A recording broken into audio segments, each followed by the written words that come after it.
Love is too much. Let's go. For that island are black. Navy blue check. Jacamo.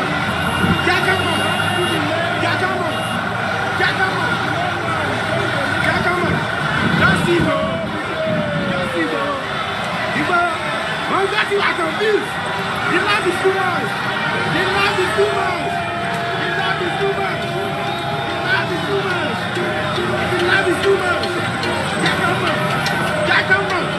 Let's go.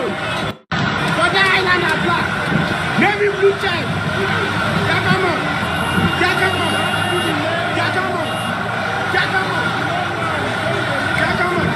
Just see, bro. One got you are confused. The love is too much.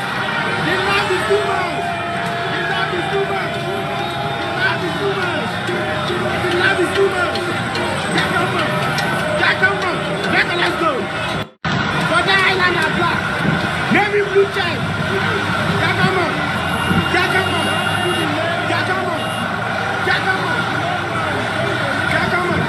Just see, bro.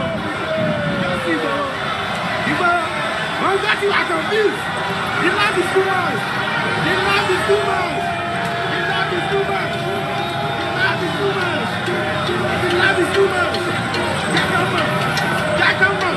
Let's go. For that island are black. Navy blue check. Jacamo.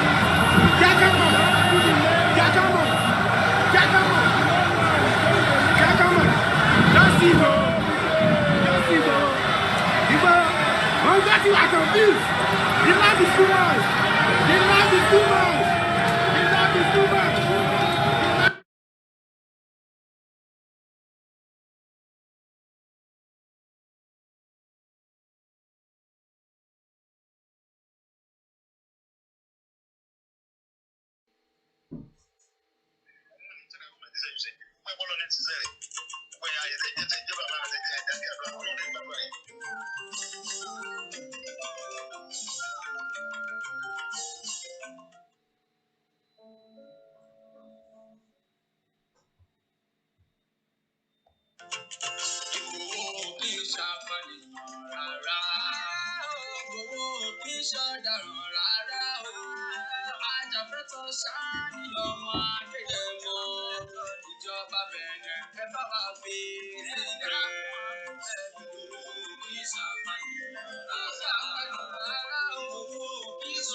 Yoruba ní tilẹ̀ tó kó.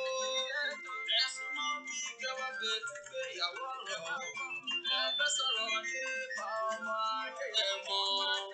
Owó bàbá Dámì kọ́kọ́ tó létí o. Ọ̀pọ̀lọpọ̀ ìjà máa ní o. Ìjà máa ní rárá o. Ìsọdá rárá o. Àjọpẹ́ tó sáni ọmọ Adéyẹmọ. Àjọba mẹ́ta ẹ bá wà bí sílẹ̀.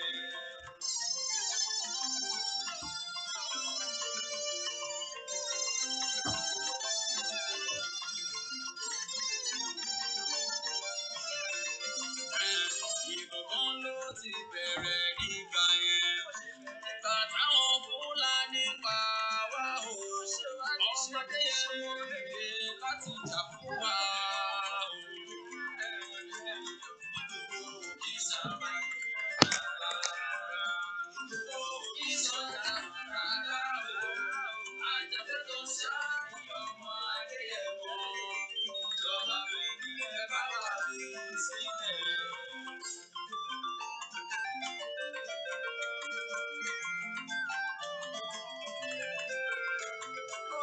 Mo rò pé ẹ ń bá mi lọ lórí ọ̀rọ̀ mi. Láti ibẹ̀ wá o ló ti wọ Yorùbá lè Proclamation, ọmọdé ẹ̀wọ̀n dìde láti jà fún wa.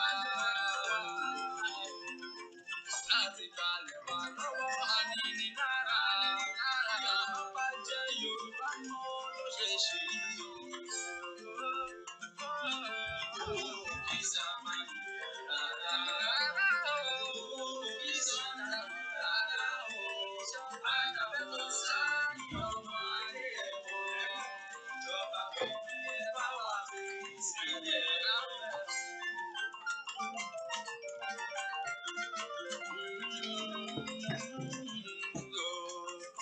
Níbi tó ti ṣe iná ti gbógun ti gbòòwò. Ọjọ́ kìíní oṣù keje ọdún tàwa yìí làwọn ìjọba orílẹ̀-èdè Nàìjíríà wọ́n lọ lé Ìgbòho láti pa Ìgbòho. Olódùmarè jáde òwò fún wọn ṣe. Kì í sábà nìyẹn rárá. Maybe if it's right over here.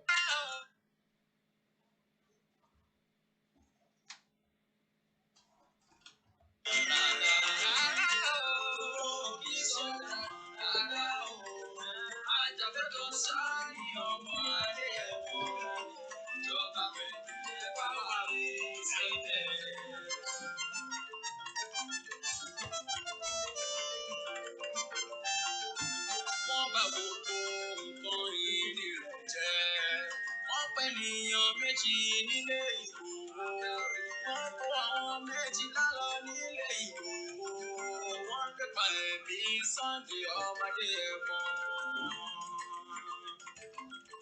Ìgbòho kì í sábà nìyẹn rárá.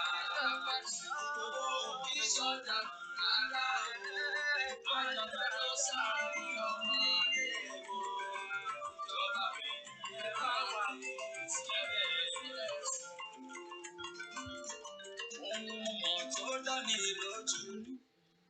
And a very good morning and welcome to Saturday, 6th of November 2021. The time is about 10 minutes past 9 a.m. in London. The weather is about 10 degrees. It's not raining yet, but from what I'm seeing here, it seems it might be raining very soon. It is very cold. It's getting very cold in London. For those of us that are living in United Kingdom and probably in European country. Mo kí gbogbo wa pé ẹ káàárọ̀, a kú ìdájí. Mo kí wa lọ́kùnrin, mo kí wa lọ́bìnrin, mo kí wa lọ́mọdé, mo kí wa lágbàlagbà, mo kí gbogbo àwọn bàbá wa, mo kí àwọn ọba, mo kí gbogbo baálẹ̀, bẹ́ẹ̀ là ń kí àwọn politicians. Bẹ́ẹ̀ là ń kí gbogbo àwọn gómìnà. A kí yín lọ́kùnrin, a kí yín lọ́bìnrin, gbogbo ẹ̀yin tí ẹ ti láǹfààní àti darapọ̀ mọ́ wa ní wákàtí. Orúkọ tèmi ò yí padà o. Ọláyọmí Kóìkì tí gbogbo yín mọ̀ sí KOIKIMEDIA. Kódà nínú ilé mi gan wa máa fi mí rẹ́rìn pé KOIKIMEDIA. KOIKIMEDIA ni kò pé méjì. Any other one is a counterfeit.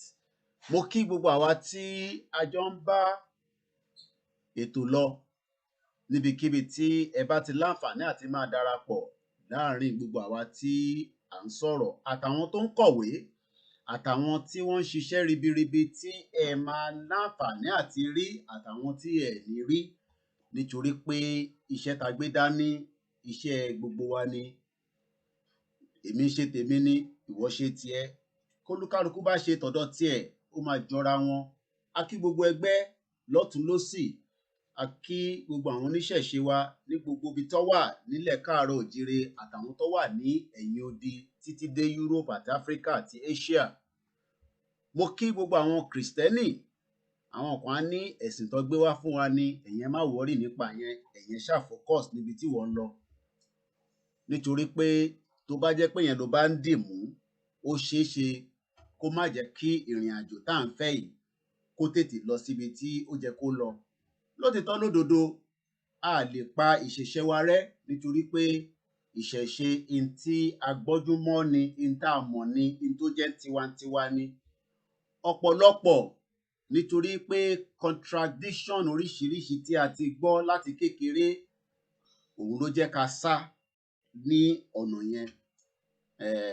Kò ń ṣe pé àwọn tó ń ṣìṣẹ̀ṣe you are better off than them. No, you are not. You are not better off than them. Whether you are a Christian or Muslim. Béèyàn kan ṣe ìṣẹ̀ṣe yẹn, ìwọ ló wá dáa jù. Ọlọ́run nìkan ló mọ ẹni tó dáa láàrin gbogbo wa. Bó bá ń sọ pé ìwọ ni ó dáa, àbẹ́sìn tẹ́ ló dáa, ibo ni kò fi àwọn other religion tí wọ́n gan tẹ́ ẹ mọ̀. So leave the religion and don't try, to bring it into the fora. And that has been the problem in Nigeria. Kàkà kí wọ́n ṣe ọ̀nà, wọ́n á ní Ọlọ́run á jẹ́ ká rí ṣe. Ṣé Ọlọ́run ló máa sọ̀kalẹ̀? So àti attach God mọ́ so many things tá à ń ṣe. Ibi tó yẹ ká ti discipline àwọn èèyàn, à ní discipline wọn. Ibi tá ti jẹ́ ká gbé yẹ̀wò, à ní gbé yẹ̀wò. Kò dẹ̀ sẹ́ni tó mọ̀. Bẹ́ẹ̀ ni mo kí àwọn Mùsùlùmí, àwọn kan á ní ẹ̀sìn Lárúbáwá ni, ìwọ má wọ́rì nípa yẹn. Àwọn tó ń ṣe fi wọ́n sílẹ̀. Èyí táwa gbé dání pé a fẹ́ kúrò nínú Nàìjíríà, ìyẹn ni ká focus lé lórí. Lótìtọ́ lódodo, ará àwọn Mùsùlùmí, ará àwọn àfà, ará àwọn alájì, alájà, ará àwọn sheikh nílẹ̀ káàárọ̀ òjíire tó ń sọ pé ẹ jẹ́ ká dúró sínú Nàìjíríà. Ìbéèrè tó yẹ ká máa bi wọ́n ni pé ṣé látijọ́ tí wọ́n ti ń ṣe ẹ̀sìn Mùsùlùmí yẹn, kí ni Nàìjíríà gan ṣe fún wọn gẹ́gẹ́ bí Mùsùlùmí? Ọ̀pọ̀lọpọ̀ ìtagbé dání kò tí ì yé wọn dáadáa ni. But ìbéèrè tí mo fẹ́ bi gbogbo wa ní àárọ̀ yìí ni pé àwọn politicians wa nílẹ̀ káàárọ̀ òjíire, àwọn ni mo fẹ́ bá sọ̀rọ̀ láàárọ̀ yìí. Tá bá ń sọ pé politicians, àwọn gangan ni wọ́n ń dá wàhálà sílẹ̀.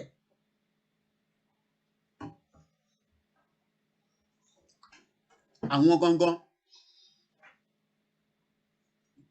Àwọn politicians wa from your House of Representatives títí dé governor, títí dé deputy, títí dé gbogbo àwọn tó wà lábẹ́ wọn, nítorí pé ìtàn fi ń ṣe ìjọba lọ́wọ́lọ́wọ́ nísìn, òun ni 1999 constitution.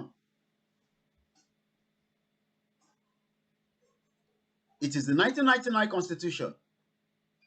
So tí gbogbo wa bá wá ń sọ pé Buhari, níbo làwọn politicians yẹn gangan wà? Níbo la fi wọ́n sí? Because àwọn ló yẹ kó máa represent wa gẹ́gẹ́ bí ọmọ káàárọ̀ òjíire. Tá bá wá ń sọ pé àṣemọ́, kí ló dé táwọn sì fẹ́ wà nínú Nàìjíríà? Kí ló dé tó ń sọ fún wa pé Nàìjíríà yẹn gangan ni ká dúró sí? What is their gain? Kí ni àǹfààní tó jẹ́ fáwọn tí kò jẹ́ fẹ́mi tó fi di pé èmi Kóìkì mo sọ pé ká kúrò ní Nàìjíríà, but politician tó ń represent èmi ní Ogun State ó ń jẹ́ kó yé mi pé àti lè kúrò nínú Nàìjíríà. Nàìjíríà yẹn gangan òun ló tẹ́ wa lọ́rùn. What is their gain? And that is the conversation this morning. Gbogbo àná rẹ̀ la máa láǹfààní àti dá sí tásìkò bá tó. Nítorí pé tí wọ́n bá mọ̀, èmi á fi yé yín. Ṣé rí àwọn ojú àwọn politician táàrí, àwọn lọ́pọ̀ jù, akànwò Buhari nìkan. Àwọn tí wọ́n wà ní àka Buhari tó jẹ́ South West, àwọn lọ́pọ̀ jù. Buhari is just one. Lótìtọ́ lódodo, a mọ̀ pé Sultan of Sokoto òun ló ń rule Nigeria. Sultan of Sokoto is the one ruling Nigeria. Take it from me. You might believe it, you might not believe it.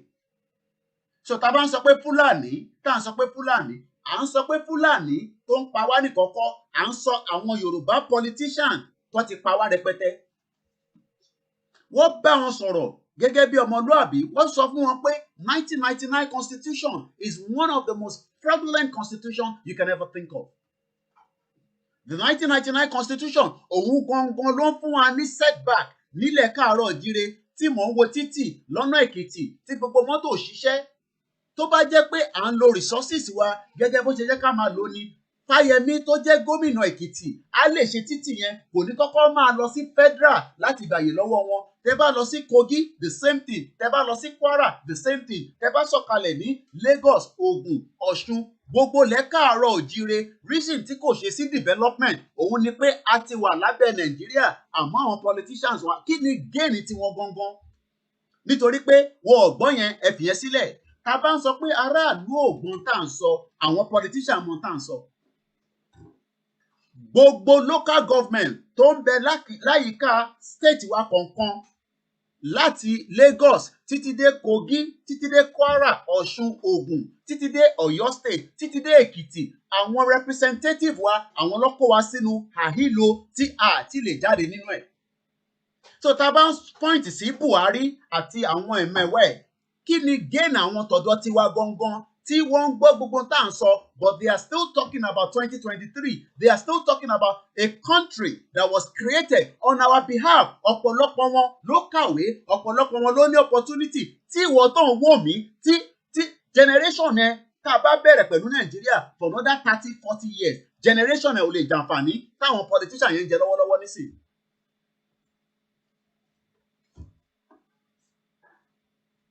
Those politicians are the main problem why we have not been able to move forward as Yoruba people, because they are still debating everything around their constituency, around their state, based on the 1999 Constitution. And that is why I'm asking this morning, why should we blame the Fulanis alone when those that are holding the obstacle of this Yoruba nation movement are the real politicians in the southwest? Àwọn gbọ̀ngàn ni problem tí cross ọdún ibi tá à ń lọ. And they've told them, they gave the federal government 90 days according to the force majeure, from December 16 last year up to the 17th of March. After the 90 days, there was a press statement. The federal government refused to listen. Àti mọ̀ pé ẹranko làwọn yẹn, màálù ni wọ́n ní gbọ́, wọ́n dẹ̀ ní dáhùn. And then a 30 days was given to all the southwest governors to wind down, to start closing the shop and start putting a mechanism that will be able to sustain us until we start looking at all the areas and everything that would have impact on our lives as Yoruba people. Ìdí tí yà ṣe ń jẹ́ lọ́wọ́lọ́wọ́ nísìn tó ń wá Kòkún Foundation fún ìyá ẹ kó lè bá fún ẹ lóúnjẹ, tó ń wá gbogbo àwọn NGO tó wà nílùú òyìnbó kó lè send oògùn sí family ẹ, tó ń wá 5,000 naira lórí Facebook, lórí Twitter, tó ń lọ sórí Instagram Ṣèyí Mákindé, tó ń lọ sórí Twitter Ṣèyí Tinubu, tó ń sọ fún wọn pé mo ti send message sí yìí, tó ń lọ sórí page Délé Mọ̀mọ́dù, tó ń lọ sórí page gbogbo àwọn olè politician tí wọ́n wà lẹ́yìn in tí kò lè jẹ́ kí ilé ayé dá fún wọn. And the question is, kí ni gain wọn gangan? And now, gbogbo wa ti wá di agbe, bó bá lọ sí party lénìí nílẹ̀ káàárọ̀ òjíire, àwọn bàbá kan wà níta, àjẹkù ló ń dúró dè, àwọn ọ̀tẹ̀ ìfẹ́ jẹun tó wà lórí tébù, ẹ ṣáà jẹ́kù kémi máa gbé lọ́lé kí n lọ fi feed àwọn ọmọ mi. Ìdí tó ṣe ń wá public school tó rí nílẹ̀ káàárọ̀ òjíire, òun ni pé gbogbo àwọn politician tó ń represent yín pátápátá látòkè títí désàlẹ̀, àwọn ni wọ́n lock wa in bá ṣe ń sọ̀rọ̀ nísìn. Báwo la ṣe wá fẹ́ jáde kúrò nínú Nàìjíríà táwọn politician yẹn tó ń sọ pé Nàìjíríà làwọn fẹ́? Ṣé àlàyé ò tí tó ni? Ṣé a máa gbé presentation lọ bá wọn ni láti sọ fún wọn pé Nigeria it's not a country? Kódà gbogbo wọn ló máa ń lo phrase bàbá Awólọ́wọ̀, it is just a mere geographical, every one of them. So táwa bá wá ń pariwo níbí báyìí, ìgbésẹ̀ wo gan lẹ́yìn ká máa gbé nísìnyí ká sọ fún àwọn Yorùbá politicians pé enough is enough, whether you like it or not. Nígbà nítorí pé ìlú kan tó ń pè ní Great Britain, òun ló create Nigeria, òun ló sọ wá di ntàdì tí gbogbo wa fi ń lọ sí Saudi Arabia, Baghdad, à ń lọ sí Qatar, UAE, à ń lọ all over the world looking for something that will be able to sustain us. And probably taba jẹun taba yó tán, à ń rántí àwọn tó wà nílé. A ṣe lè máa sọ pé a ní nǹkan mìíràn, a ṣe lè máa pariwo lójoojúmọ́ pé we have all the resources. Ìyà dẹ̀ ń jẹ wá bá ṣe ń sọ̀rọ̀ báyìí. So what is the point? Àwọn tá láti bẹ̀rẹ̀ sí ń tákù gangan, àwọn ni politicians wa, and we must start now. We must engage them, and if they refuse to engage, then we must tell them that enough is enough. Wọ́n ní lè jókòó nínú Senate, wọ́n ní lè jókòó nínú House of Rep lórí ilẹ̀ káàárọ̀ òjíire tásìkò yẹn bá tó. We will have to tell them that. Represent wa mọ́ because àwọn ò ṣe Nàìjíríà mọ́. So there's no way you must tell us you are representing us. You are representing us based on what constitution. So tẹ bá ń pera yín ní ẹ̀yin tẹ wà nílé àwa warrior àwa kìíní kan àsìkò tó tá lọ máa ti gbogbo House of Assembly pé enough is enough ṣe mọ́ lórí ilẹ̀ káàárọ̀ òjíire tó bá wọn federal government kọ́ máa bọ̀ but lórí ilẹ̀ wa àwa ọ̀bá yín ṣe mọ́ but we must start telling our representatives time to start shutting down every House of Assembly in the Southwest. Àsìkò yẹn ti tó. Time to start shutting it down. Tó bá jẹ́ kó gbiná ni kó gbiná, it doesn't matter. Ẹ court mi ẹni Koiki ló sọ bẹ́ẹ̀. Enough is enough. Àwọn gangan ni wọ́n fẹ́ jẹ́ ká lọ. And if tá a bá ṣe yẹn, we are all not ready for Yoruba nation. Ẹ fi bàbá Akíntóyè sílẹ̀. Ẹ fi gbogbo àwọn bàbá tí wọ́n ń sọ pé diplomacy làwọn fẹ́ lọ lò. Àwọn ò fẹ́ lọ diplomacy. A fẹ́ sọ fún wọn pé ní Southwest ẹ shut down everything. Àṣemọ́ pẹ̀lú Nàìjíríà. Enough is enough. Àfi tó bá jẹ́ pé à ń ṣeré ni. Àfi tó bá jẹ́ pé eré ni gbogbo àjọ ń ṣe kí máa wá ká sọ̀rọ̀ ká máa activate. Time to shut it down. We must tell them, we must give them a declaration that they will shut down every House of Assembly. Nílé ìjókòó sínú House of Assembly tó bá jẹ́ ká máa rán àrá ká rán sínú bẹ̀. Nígbà tí wọ́n bá rí ilé jókòó sí, wá understand pé a náà ṣe Nàìjíríà mọ́. Time to ground the whole Southwest. Àsìkò tó. Enough is enough. A lè má gbá lọ báyìí. And that is why they want to lock the Sunday IGBOHO right inside Benin Republic. Because they saw what is coming. They saw what is coming. They saw what is coming. Ìdí tí gbogbo Yorùbá politician pátápátá àti PDP àti APC ló ṣe ń sọ fún federal government pé make sure pé IGBOHO jáde ní Benin Republic. Àwa wá ń sùn à ń jí a dẹ̀ nífọ̀kànbalẹ̀. Gbogbo wa wá ń sùn à ń jí a wá sọ pé a nífọ̀kànbalẹ̀. IGBOHO wà ní Benin Republic. Wọ́n mọ̀ pé tí IGBOHO bá jáde gbogbo ohun tó ń ṣe yẹn kò ní ṣeé ṣe mọ́. And we must tell them pé IGBOHO jáde àwa fẹ́ shut down gbogbo Southwest and we have to do it now. In tó bá fẹ́ ṣẹlẹ̀ ní kó ṣẹlẹ̀ tánákì bá fẹ́ ṣẹlẹ̀ jẹ́ pánákì ṣẹlẹ̀ tánákì ò bá ṣẹlẹ̀ a lè lọ bí kankan ṣẹ́rí gbogbo meeting Zoom tá à ń ṣe yẹn is gonna be all wasted but tó bá ti di anarchy wọ́n máa bẹ̀rẹ̀ sí wá àwọn wo ni representative ní l'Amẹ́ríkà nítorí pé Joe Biden fẹ́ bá wọn sọ̀rọ̀ ẹ sọ fún Joe Biden pé ó ti sú wa a ní àṣemọ́. Enough is enough. We need to start it now. We give them a declaration. Oṣù kan ni, ọ̀sẹ̀ kan ni, oṣù mẹ́ta ni. Ẹ jẹ́ ká fún wọn ní declaration yẹn. Tí bàbá Akíntóyè ò bá lè sọ, ẹ jẹ́ ká wá tí àjọ ọmọlẹ́yìn wọn. Ẹ jẹ́ ká sọ fún àwọn gómìnà. Ẹ jẹ́ ká sọ fún deputy governor. Ẹ jẹ́ ká sọ fún gbogbo House of Rep pé ẹ ní jókòó mọ́ sínú ilé House of Assembly yẹn láti bá a ṣe anything mọ́ because 1999 constitution everybody knows is a fraud. Àfi tó bá jẹ́ pé a bá ń ṣeré ni. My name is OLAYOMI KOIKI. Mo kí gbogbo wa ẹ káàárọ̀ níbi tí ẹ ti ń gbọ́ mi ẹ káàsán ẹ káalẹ́. Àsìkò yẹn tó ká sọ fún wọn pé wọn ò ní jókòó mọ́ gbogbo ẹni tó bá ní tá a lè máa rán sínú ilé àwa kúkú la ní kò ń ṣe federal government ló ní it belongs to the state and the state belongs to the people. Àwọn tó ní wọ́n support wa gẹ́gẹ́ bí ọmọ ìlú tásìkò yẹn bá tó àátún máa ṣàlàyé fún wọn ìdí tá a ṣe sọ pé House of Assembly yẹn o kò ṣe tiwa mọ́. Ìtorí pé ìjọba Nàìjíríà ló kò represent Yorùbá. Ẹ kọ orúkọ yẹn sílẹ̀ ẹni tí mo sọ láàárọ̀ yìí nìyẹn. Àfi tí gbogbo wa bá jẹ́ pé ní là ń ṣe akọ̀jókòó àtàwọn tó wà nílé àwa ń ṣeré pa. Wọ́n wá ti bàbá Sunday IGBOHO mọ́nu ilé. Ẹ mọ̀dí òun lélẹ̀.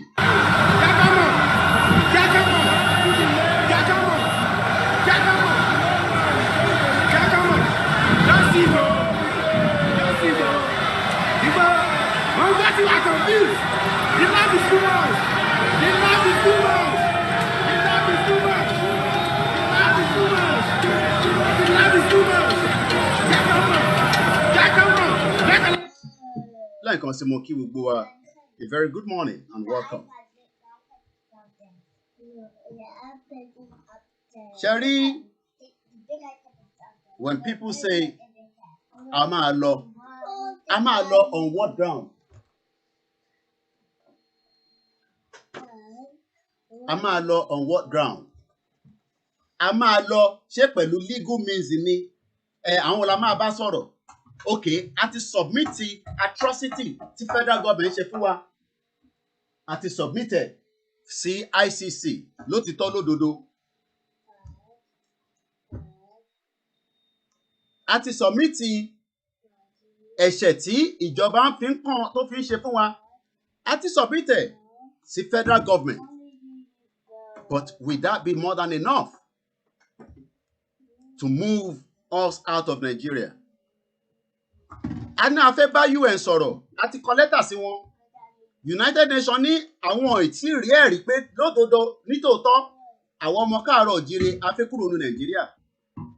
Wọ́n náà wọ̀n rẹ́ evidence yẹn. I'm just saying my own. Because tó bá jẹ́ pé wọ́n rẹ́ evidence yẹn ni, wọ́n á ti sọ pé ẹ wá gba referendum.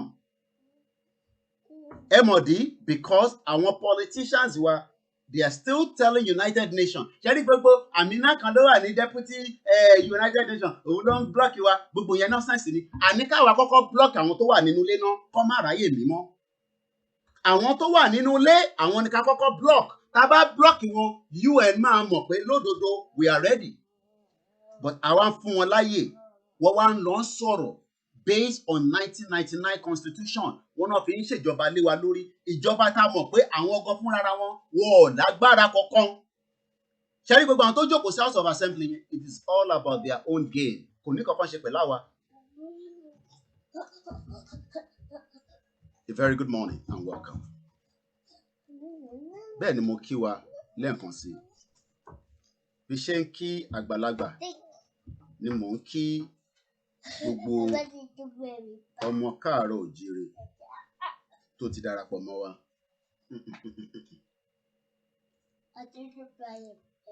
Let's look at this. Let's come here. Every day là ń gbọ́ pé Nigerian constitution is a fraud. Àwọn politicians wa náà ń kà á ní pépà wọ́n ń rí bí àwa náà ṣe ń sọ.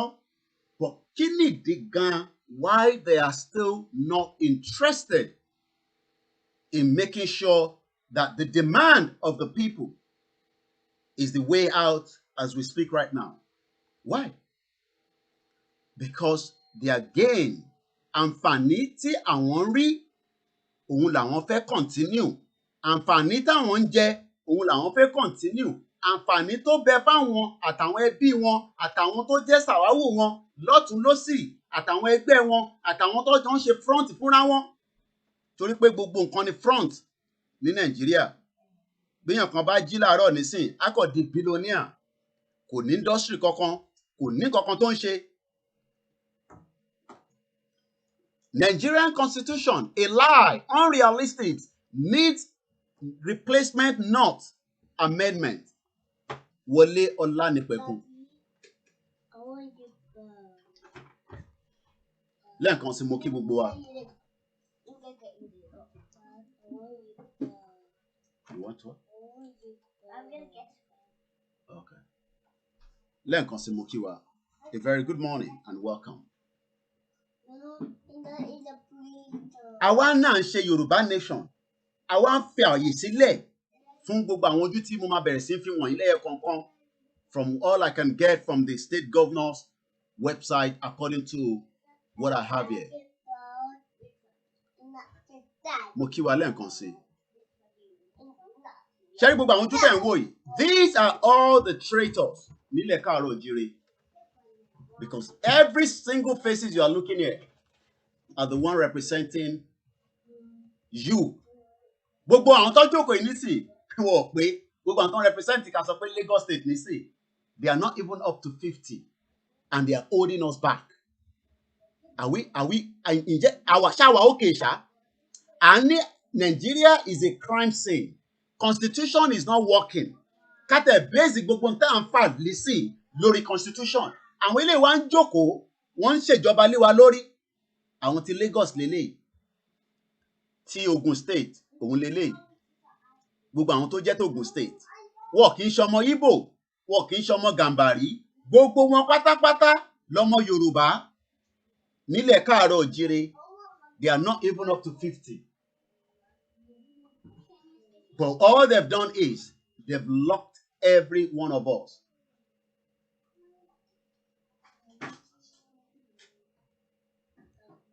These are their faces. I'm sure some of you have met them. Some of you know them. Some of you are family friends to them. But you refuse to let them know that it is time. Okay, Ari, T, Ondo State. But I think I have, probably maybe just the executives. As you can see, Akeredolu is trying, but he needs to up the game and end it now. They all know the right thing. Wọ́n ní wọ́n bẹ̀rù EFCC. Tá bá ti dàrú kíní kan EFCC pẹ̀lú ilẹ̀ káàárọ̀ òjíire mọ́. Kíní kan DSS. If every one of them, T and Woi, can come on board, there is nothing called DSS anymore because we are not operating under DSS anymore. There's nothing called EFCC because by then we are not operating under EFCC. Take it state, Lele. These are all the faces of every individual that is still holding us back. And we don't hold him back, Lele. These are all the faces of all the Yoruba politicians in Ekiti State. So Taban Pariwo Yoruba Nation. Whether they agree with it or not, we want them to start debating it inside the House of Representatives while they are saying they represent Irekpodun, Isheri, Ekiti East, Ekiti Southwest, Ekiti East, Idoisi, Ijore, and blah, blah, blah, blah, blah. And this is Kwara State. These are the ones making life difficult for you. Àwọn tí wọ́n fẹ́ jẹ́ kẹ́ rìnrìn àjò lọ sílẹ̀ káàárọ̀ òjíire ojú wọn lẹ wò yó. Àfi tí gbogbo wọn bá jáde tó fẹnu sọ tí a rí tó ń ṣe pé wọ́n ní wọ́n kọ́ tí wọ́n ṣe fídíò tí gbogbo fídíò yẹn tí gbogbo wa rí tó ní èmi o Honorable Owólabí Ọlátúndé Razak, Honorable Jimoh Ali Yusuf, mo fẹ́ ilẹ̀ káàárọ̀ òjíire nítorí pé Nàìjíríà yìí constitution tá fi ń ṣe kò ṣiṣẹ́. Bọ́bátẹ̀ náwọn agree sí 1914 àmọ́ constitution yẹn is a fraud. Gbogbo ìdí tí kò ṣe sí development ní state kọ̀ọ̀kan ojú yẹn lẹ́ ń wò yìí. Ààrẹ àwọn tó wà lábẹ́ eléyìí wọ́n náà bí ní 1965. Ó jẹ láǹfààní gbogbo wọn ló jẹ àǹfààní nígbà tí bàbá Awólọ́wọ̀ Kogi state lélẹ̀. During the Awólọ́wọ̀ regime, these all enjoy. But now, they are now keeping Nigeria. They are keeping Nigeria for who? Àwọn wo ni wọ́n ń tọ́jú Nigeria fún? Àwọn wo ni wọ́n ń tọ́jú Nigeria fún? Who? Let's go to the next state. Ọ̀ṣun State. Wọ́n dúró kí PDP wọlé ní 2023. Wọ́n dúró kí APC wọlé kí gbogbo wọn lè continue the fraudulent act based on a country that was put together. That kí gbogbo wọn máa ń gbọ́ pé wọ́n ní bàbá Awólọ́wọ̀ sọ pé it's just a geographical expression. Kò sí nǹkan kan tó ń jẹ́ Nàìjíríà. But gbogbo àwọn ojú tẹ̀ ń wò yìí nísìn. From the governor to the deputy governor to the secretary of the state, chief of staff, to all the deputy chief of staff, head of services, attorney general, commissioner of agriculture. Ṣé commissioner of agriculture gbọ́ pé Fúlàní ti gba gbogbo ilẹ̀ Ọ̀ṣun state? Níbo ló ti fẹ́ dáko l'Ọ̀ṣun state? Níbo ni wọ́n ti fẹ́ dá oko ní Ọ̀ṣun state? Based on everything that we are saying. Mo rí bẹ́ẹ̀ màmá mi Janet. You say, yes, you are right. We have to start from inside. Thank you very much. Lára wọn tí wọ́n jẹ́ ògbóǹgìtà régì, apart from the support they're giving the platform, lára àwọn members wà nìyẹn. Bẹ́ẹ̀ ni, a dúpẹ́ lọ́wọ́ yín. So even if we have not read all the comments yet, it is necessary to highlight you there. And we appreciate every single body as well. Let's go to Oyo State. Àwọn ògbójú síbẹ̀, but orúkọ wọn nìyẹn. In 21st century. And the question is, àwa náà fẹ́ ṣe Yoruba nation. Yoruba nation on what? Let's come and read this. This was released on the 4th of November 2021 by Wole. So everybody doesn't know. Every one of them knows. Every single one of them knows.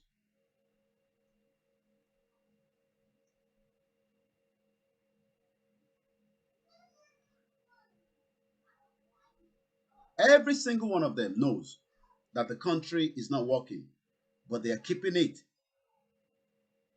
for just themselves.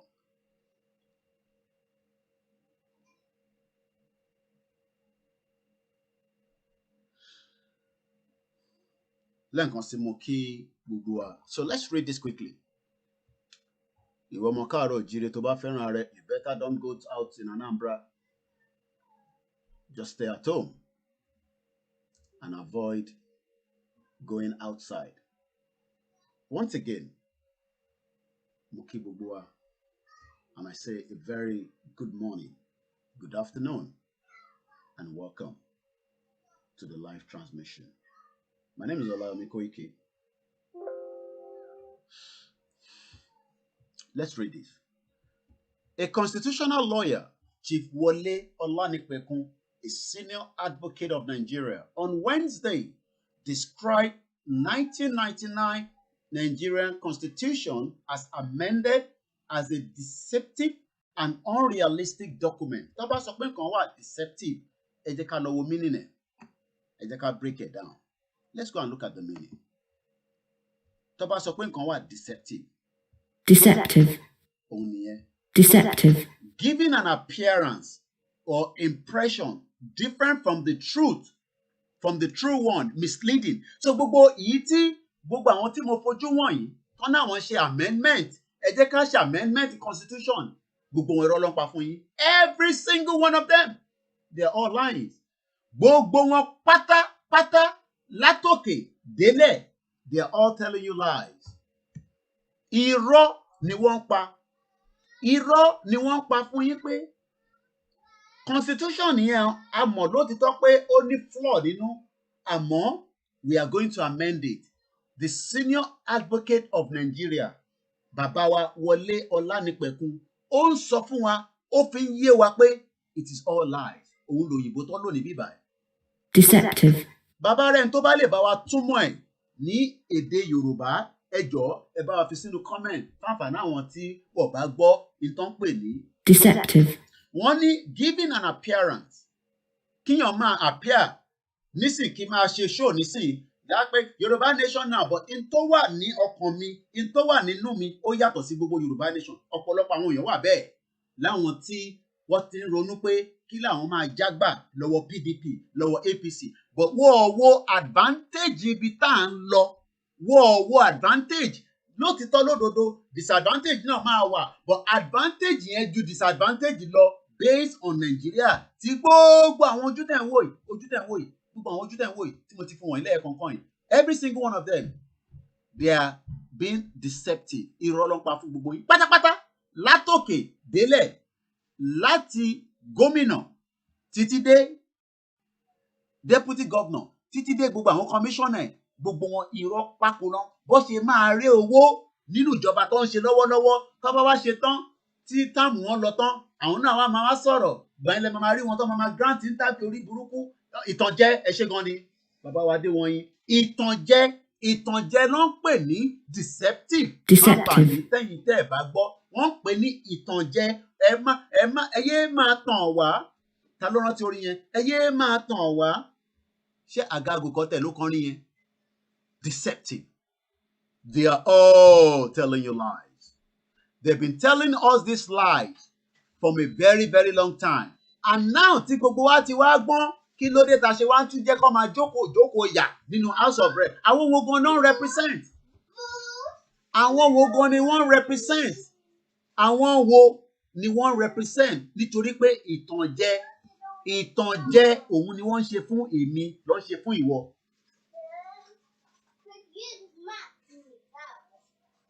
Lẹ́ẹ̀kan sí mo kí gbogbo wa. Àwa náà wá ń listen sí wọn. Ẹ mọ̀ díta ṣe listen sí wọn nítorí pé à ń fi àyè gbà wọ́n. À ń ṣe kí ni? À ń fi àyè gba àwọn criminal Yorùbá politician tó ń tó ń ṣe ìtànjẹ fún wa nítorí pé tó o bá ń ṣe pé ìtànjẹ ni why should we even sit down and still allow them to operate with impunity in a country tí bàbá wa Chief Wọlé Ọlánìpẹ̀kun a constitutional lawyer tá a bá tẹ ẹ̀gbọ́n gbogbo ohun tí a ti ń bá bọ̀ látijọ́ ẹ̀ àní bàbá yìí sọ pé ìtànjẹ ó wà unrealistic document. Let's come back out again. À ń padà bọ̀ lórí ẹ̀. Ìbéèrè tí mo wá ń bi gbogbo ẹ̀yin tẹ́ ẹ̀ ń gbọ́ mi ni pé ṣé orí ìtànjẹ yìí náà la fẹ́ jókòó lé? Ṣé orí ìtànjẹ yìí òun náà la fẹ́ continue? Ìtànjẹ tán fún wa yìí. Ìtànjẹ pé it is not working. Ṣé orí èèyàn náà làwa náà wá jókòó lé? Nígbà tí gbogbo wa ti mọ̀ pé ìtànjẹ ni, kí ló dé tá ṣe ń fún wọn láyè ní South West? Eléyìí oníkankan ṣe pẹ̀lú Buhari náà. Eléyìí oníkankan ṣe pẹ̀lú Fúlàní. It has nothing to do with any of those. Tá bá bá wọn sọ̀rọ̀ gẹ́gẹ́ bí ọmọlúàbí tí a ti ń bá wọn sọ tí wọ́n gbọ́, then let us close the shop. Shop wo la fẹ́ close? House of Assembly tó ti ń jókòó yẹn kò gbọdọ̀ jẹ́ ìjókòó fún wọn mọ́. Nítorí pé orí ìtànjẹ yẹn inú House of Assembly yìí a tẹ̀ sọ pé èyí tó wà l'Àbújá ò ní wálé, but àwọn tó wà ní state kọ̀ọ̀kan tí mo dárúkọ yìí tí wọ́n ń ṣe ìtànjẹ fún wa, why are we still listening to that ìtànjẹ? Ṣé à ń dúró de Elédùmarè fún yẹn ni àbí báwo? Torí pé ọ̀rọ̀ yẹn ò yé mi. Lára àwọn ìtànjẹ yẹn òun ni pé wọ́n ń pè ní deceptive, giving an appearance. Kí n máa jáde nísìnyí tí mo wọṣọ Yorùbá nation but in tó ń bẹ níkùn mi kò ń ṣe Yorùbá rárá. Bí ṣe máa gbowó lọ́wọ́ Tinubu, lọ́wọ́ Àtíkù, mo kàn fi eléyìí ṣe gàba fún yín ni, mo fi ń disguise gẹ́gẹ́ bí ẹni tí ó fẹ́ràn Yorùbá, gẹ́gẹ́ bí ẹni tó fẹ́ yẹ ká kúrò ní Nàìjíríà. In tó ń pè ní deceptive. So whoever is now being a deceptive. Ẹni tó jẹ́ ìtànjẹ, òun làwọn House of Representatives wà náà. So why are we still waiting and still thinking that there is going to be a kind of a miracle? Nígbà tá a mọ̀ pé miracle tí a lè fi stop wọn nísìn, òun ni pé ká sọ fún wọn pé no. Ìtànjẹ yẹn àtúbà yín lọ sí 2023 because ìtànjẹ yẹn ó ní ipa lára wa. Òun ni kò jẹ́ kí a ní development, òun ni kò jẹ́ kí a gbérí, òun ló ń jẹ́ kí gbogbo àwọn tó wà ní ìlú tó ń dì sí fún wọn pé tẹ bá dé ìlú òyìnbó ó máa dáa ju gbogbo nǹkan lọ, but kí gbogbo àwọn politician yìí kọ́ máa lé yín lọ, àwọn di ìsàlẹ̀ mú, àwọn á sá kúrò lórí ilẹ̀ wa, àwa di ẹni tó ń claim asylum ní different part of the world. Ẹlòmíì wà lórí ẹ̀ 20 years, ẹlòmíì ò tí ì rí ṣe l'Amẹ́ríkà in terms of pé òun fẹ́ gbàwé. Ẹ fẹ́ gbàwé ìlú kan táwọn kan jà fún, àbí bẹ́ẹ̀ kọ́? Àwọn kan jókòó sí Dublin, àwọn kan jókòó sí England, Scotland, àwa wà all over the world títí dé Singapore. Àwọn ìlú yẹn náà tó bá jẹ́ pé ìtànjẹ làwọn náà ṣe ni, ṣé àwa máa lọ jókòó síbẹ̀ ni? Tí ó bá jẹ́ pé ìtànjẹ ni, ṣé àwa sáwa náà máa lọ jókòó síbẹ̀? Lára àwọn ìtànjẹ yẹn tí wọ́n ń ṣe òun ni afẹ́fẹ́ wọ̀nyí. Ẹ jẹ́ ká jọ gbọ́ ntí olùṣọ́ yìí tí mo rí fídíò yẹn tí wọ́n sọ nígbà tí wọ́n náà fẹ́ dìbò kan ní bí a ti the last one tí wọ́n ṣe lórí ilẹ̀ káàárọ̀ jíire bó ṣe máa ń ṣe ìtànjẹ fún àwọn èèyàn wa. Ẹ jẹ́ ká jọ gbọ́. The last election, I went to where I usually vote, and behold, a woman over 80 just standing in my front when money was being distributed. Kí n sọ Yorùbá, wọ́n ń pín owó. Ìyá fi mí sílẹ̀, ó lọ gba owó. Mo wọ kásọ̀tù, mo dé fìlà tí mo máa ń dé nítorí òòrùn. Kí ni ìyá sọ ìgbà tí ìyá dé? Ìyá ní bíṣọ̀bù ó jẹ́ yọ agbátẹrẹ náà. The last election, I went to where I usually vote, and behold, a woman over 80 just standing in my front when money was being distributed. Kí n sọ Yorùbá, wọ́n ń pín owó. Ìyá fi mí sílẹ̀, ó lọ gba owó. Mo wọ kásọ̀tù, mo dé fìlà tí mo máa ń dé nítorí òòrùn. Kí ni ìyá sọ ìgbà tí ìyá dé? Ìyá ní bíṣọ̀bù ó jẹ́ yọ agbátẹrẹ náà. The last election, I went to where I usually vote, and behold, a woman over 80 just standing in my front when money was being distributed. Kí n sọ Yorùbá, wọ́n ń pín owó. Ìyá fi mí sílẹ̀, ó lọ gba owó. Mo wọ kásọ̀tù mo dé fìlà tí mo máa ń dé nítorí òòrùn. Kí ni ìyá sọ ìgbà tí ìyá dé? Ìyá ní bíṣọ̀bù ó jẹ́ yọ agbátẹrẹ náà. And this is what is happening. This is the constitution.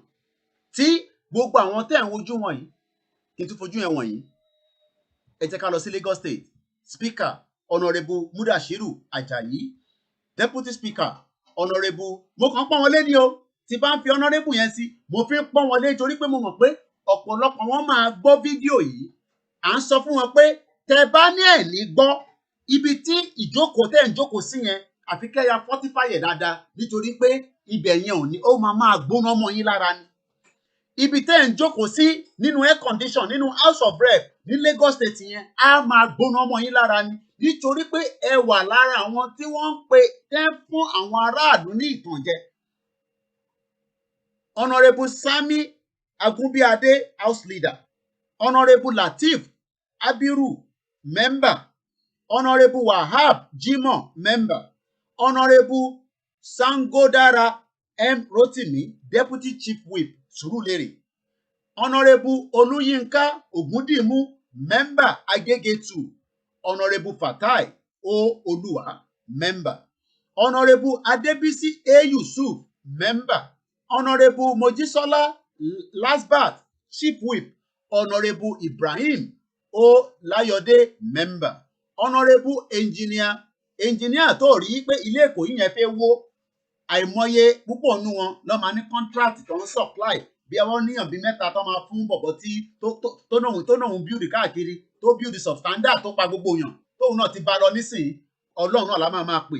Honourable Engineer Setunji David. Honourable Musteniu A. Tobun, ẹ má bínú bí a ṣe porúkọ wọn, ẹ má bínú. Honourable Bọ́láwọ̀n Yishahu, Member. Honourable Fatai A. Mojid, Member. Honourable Rahim A. Kazim, Member. Honourable Rashid Makinde, Member. Honourable Jubril F. Muhammed, mo dá ẹ̀mọ̀ dáadáa, ọmọ bàbá sọ̀rọ̀sọ̀rọ̀ onírí burúkú tó ń parọ́ fún gbogbo yín tó ń ṣe ìtànjẹ tẹ́ ń pè ní Lai Muhammed, ọmọ ẹ̀ nìyẹn. Honourable Jubril Muhammed, ọmọ Lai Muhammed nìyẹn, kẹ́kọ̀ọ́ máa rántí. Honourable Adedamola Richard, Member. Honourable Nuruddin Solaja Saka, Member. Ẹni Koiki ránṣẹ́ sí gbogbo wọn láti bíbá pé gbogbo yín pátápátá tẹ́ ẹ̀ bá ti ṣe fídíò ọ̀dàlẹ̀ ọmọ káàárọ̀ òjíire nìyí, ìkà nìyí, ìtànjẹ lẹ̀ ń ṣe fún gbogbo ọmọ Èkó láti máa sọ fún wọn pé constitution yẹn ẹ̀ ń try láti amend irọ́ lẹ pa. Bàbá wa Wọlé, thank you. Bàbá wa Wọlé Ọlánipẹ̀kun ó ní ìtànjẹ ní ẹ̀ẹ́dẹ̀dẹ̀ máa jókòó síbẹ̀ kẹ́ máa parọ́ fúnra. Honourable Moshood Ọ̀ṣun, Member. Honourable Abdulsob Ọláwálé, Member. Honourable Olúṣẹ́gun Àkàndé, Member.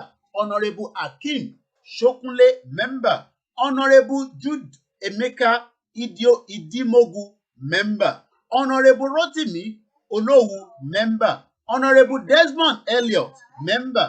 Honourable Nohim Babatunde, Deputy Majority Leader. Honourable Nureni Ayinde, Member. Honourable Sylvester, Member. Honourable Temitope A. Adewale, Member. Honourable Kehinde Ọláìdé Joseph, Member. Honourable Mojisola Kehinde Ali, ó dà pé yẹn ló gba oúnjẹ àwọn COVID tó bẹ̀rẹ̀ tó fẹ́ ṣe patí tó ya gbogbo rápáyà rẹ̀ ó gbé sínú báàgì tóun náà ṣe àtẹ̀pé fáwọn èèyàn ẹ̀rí pé wọ́n ṣe iṣẹ́ ribiribi. Honourable Saheed Lukman Olùmọ̀, Member. Honourable Ganiu Babatunde, Member.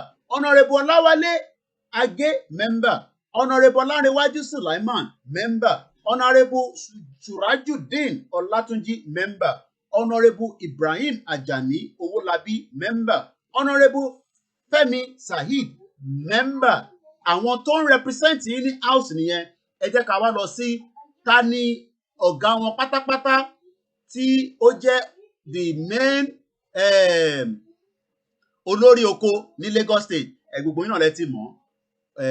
Sanwó-Okú tí gbogbo wa mọ̀ pé ó san lórí Ambode ló jẹ́ ká mọ̀ pé nǹkan kan ṣe lágbárí orí nígbà tí wọ́n fẹ́ ṣe election yẹn. Ambode ní pé arákùnrin tẹ́ ń wò yìí kò normal, torí pé tó bá normal ni ó jẹ́ kóun mọ̀ pé Lagos tí wọ́n ń kọ́ 21 story building ṣé nígbà tóun wá sí London tó rí pé substandard ló fi ń kọ́lé tó jẹ́ gómìnà tó jẹ́ kó lọ pa àwọn ọmọ ọlọ́mọ pẹ̀lú àwọn cronies wọn tó gbogbo wọn jọ ń ṣe 419 ní gbogbo wọn pátápátá lẹ́kọ̀ọ́.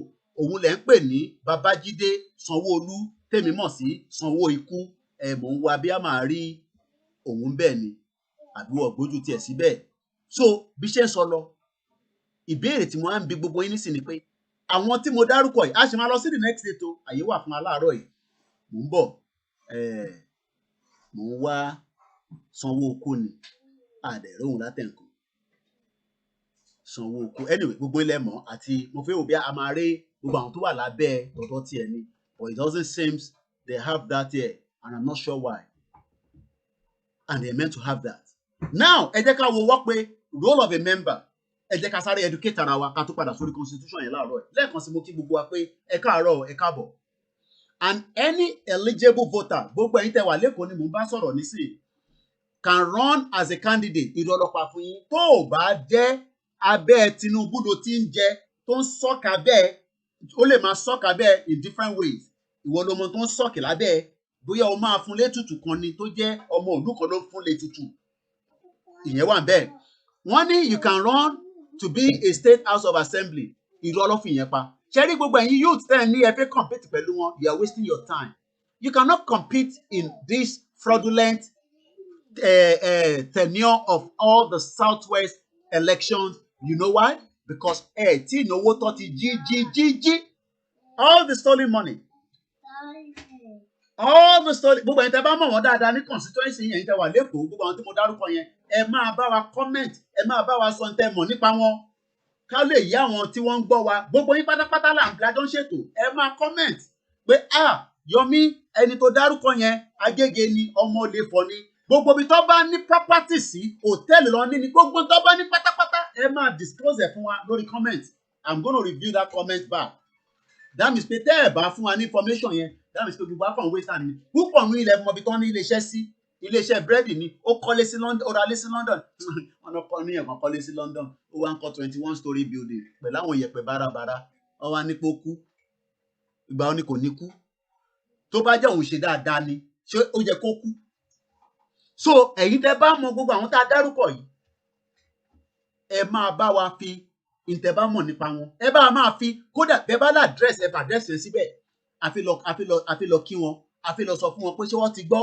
Bẹ́ẹ̀ bá ládírẹ́sì wọn ẹ fi síbẹ̀ kárí ká lè kọ lẹ́tà sí wọn láti bíbá pé ǹjẹ́ ẹ gbọ́. So when they are now telling you that any eligible voter, èmi wá ń béèrè pé ṣé wọ́n tó ń gbé ní phase 2, I always love to use phase 1 to phase 4 torí ibi tí mo gbé dáadáa ni. Ìwọ tó ń wò mí láti Adéríjàdèlé, tó ń gbọ́ mi láti Jákàndé, tó ń gbọ́ mi láti Jàǹkàrà, láti Thomas títí dé gbogbo axis yẹn, ìbéèrè tí mò ń béèrè ni pé ṣé life ẹ ti better látijọ́ táwọn tó ń ṣe òṣèlú ní Lagos State, ṣé life ẹ ti better? Ǹjẹ́ ayé rọrùn fún ẹ ká tó máa lọ sí the next state? Gbogbo ẹ̀yin tẹ́ ń gbé lẹ́kọ̀ọ́, tẹ́ ń ṣòwò lẹ́kọ̀ọ́, tẹ́ ń dáṣọ, tẹ́ ń lọ patí, ǹjẹ́ bẹ́ẹ̀ ṣe ń gbé ayé tẹ́lẹ̀ náà lẹ́ ń gbé nísìn? Are you living that kind of life? Ṣé bẹ́ẹ̀ ṣe ń gbé tẹ́lẹ̀ náà lẹ́ ń gbé nísìn ni àbó ti yàtọ̀? Kí ló dé tó yàtọ̀? Wọ́n ní kí ni responsibility in the assembly? Lagos State House of Assembly was created to provide certain services for the good of Lagosians. Ta ni Lagos State lè sọ pé òun ṣe fún tó jẹ́ ọmọ Lagosians àtàwọn tó ń ṣe Lagosians, those that are living there, those that are working there, and those that are schooling there. So my question is, Lagos State, according to what they say here, responsibility of the House of Assembly. The Lagos State House of Assembly was created to provide certain services for the good of Lagosians. What good have they done for you? Gbogbo ẹ̀yin tẹ́ ń gbé Ládéníjì, gbogbo area yẹn pátápátá títí wọ Ìdúmọ̀tà. Ṣé ayé rọrùn fún yín ni ẹ wá máa blame àwọn ọmọ Ìgbò? Ọmọ Ìgbò ti ra gbogbo lẹ̀, ọmọ Ìgbò ti ra gbogbo lẹ̀. Àwọn ọmọ Ìgbò lẹ̀ ń attack. Àwọn politician olórí burúkú tó yẹ kẹ́ ẹ máa jòkó fún tó bá ti ń kọjá lọ, kẹ́ ẹ máa lẹ̀ wọ́n lóko pa. Ẹ ṣe yẹn. Ẹ fìyẹn sílẹ̀. Àwọn ọmọ Ìgbò tó ń ṣe òwò lórí ilẹ̀ wa, àwọn lẹ́lọ́ attack. mo sọ fún yín pé gbogbo àwọn yẹn àbọ̀ abálà àwọn yẹn nígbà tá a bá débi tá à ń lọ tí gbogbo wa bá débi tá à ń lọ tí gbogbo àwọn tó jẹ́ ọ̀jọ̀gbọ́n tó gbé nǹkan kalẹ̀ pé constitution tá a máa fi ṣèjọba ní gbogbo state kọ̀ọ̀kan gbogbo àwọn ọmọ Ìgbò yẹn wàá sún ṣòkòtò wọn èyí tó bá lè sún ṣòkòtò ẹ̀ á padà lọ sílùú ẹ̀ bíbí yóò bá wọ̀ fún mi màá ti padà lọ sílé ó wọ̀ fún mi ni mo ṣe ń jókòó sí bíbá ó wọ̀ fún ẹ ló ṣe wà ní Malaysia ní Cambodia ní Jakarta ní Switzerland ní Netherlands ní kìnnìkanland ní kódà tí kò bá rọrùn fún ẹ mo ti ríyàn kan tó ń kí wa láti Baghdad tí constitution Baghdad ò bá tẹ́ lọ́rùn á ti padà lọ sílé but kò sílé tó fẹ́ lọ because kò síbi tó fẹ́ dé sí. Wọ́n ní the tenure of the seat of members in line with section 105 of Constitution of Nigeria irọ́ ni ìtànjẹ ibi tá à ń lọ gangan nìyẹn. So tó bá ti ń sọ pé ẹ lè má mọ ibi tí mò ń kà ẹ jẹ́ aláìtẹ̀ torí ẹlòmíràn ní Koiki owó orí kó máa pé nǹkan kan kò rí bẹ́ẹ̀ o. Okay, let's increase the front. Ẹ jẹ́ increase front yẹn. Ẹ jẹ́ fún mi lómi ẹ̀yin ará ilé mẹ́jọ mo bẹ̀ yín ni. Lẹ́ẹ̀kan sí mo kí gbogbo wa mo kí wa lọ́kùnrin mo kí wa lọ́bìnrin. Àwa jókòó wọ́n di bàbá wa did I wake you up with my noise? In line with the section 105 of the Constitution of Nigeria. What constitution? Ẹ bá ń bi wọ́n, ìyá mi Janet ní they have turned people so poor that they have to go for anything to feed their family. Ẹ gbọ́ ìyá yẹn, ẹ gbọ́ tí bàbá yẹn sọ pé ẹ ní sùúrù ẹ já padà wá báyìí. Ó ní kankan tí mo fẹ́ fi wọ̀n wá níbí báyìí. Ẹ já padà wá báyìí. Ó yẹ kó ti lóòdì tán nísìn. Ẹ jẹ́ ká padà wá báyìí. Tẹ bá ń rí péjì yìí, èmi ni mo ní kò ń ṣe imposter. A fi ń ṣe backup ni.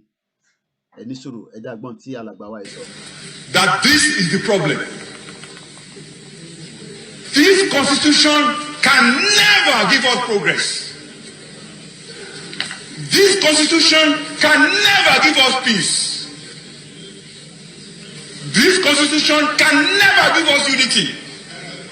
And unfortunately, most of us in this National Assembly, we don't have the spine to face what we need to give this republic to have peace and progress. What do I mean? This constitution has 68 items. 68 on the exclusive list. This constitution has only 12 on the concurrent list. And those 12 are written so nebulously, so fraudulently, that you know that the intention is to even undermine those concurrent lists. The formal name of this republic is Federal Republic of Nigeria. Unfortunately, we don't run a federalist system in Nigeria. Otherwise, what is so unique about all those things that are in the exclusive list in this chamber? We try to federalize the police system.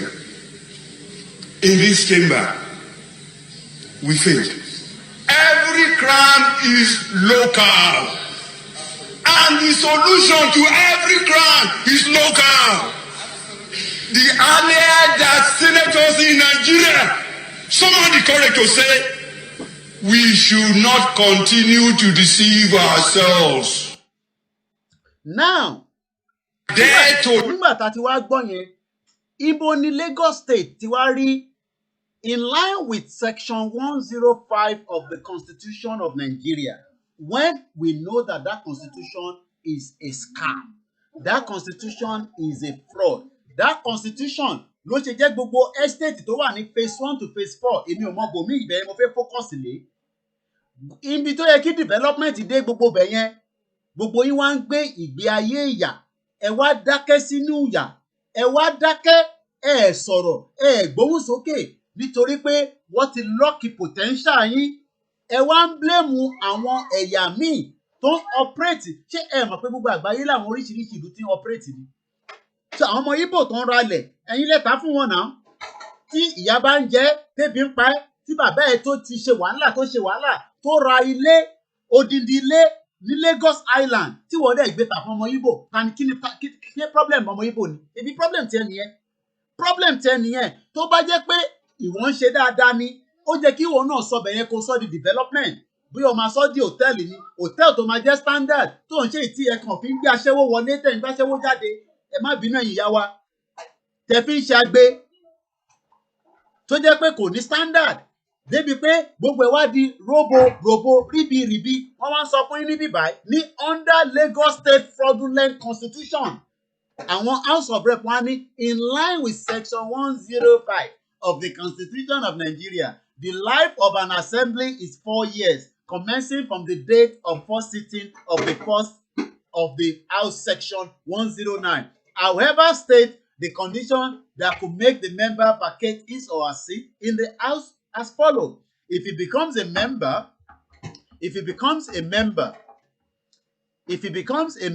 of another legislative house, cease to be a citizen of Nigeria. Àìmọye àwa ta náà pé ṣe citizen Nigeria mọ́, but you don't want to listen to us.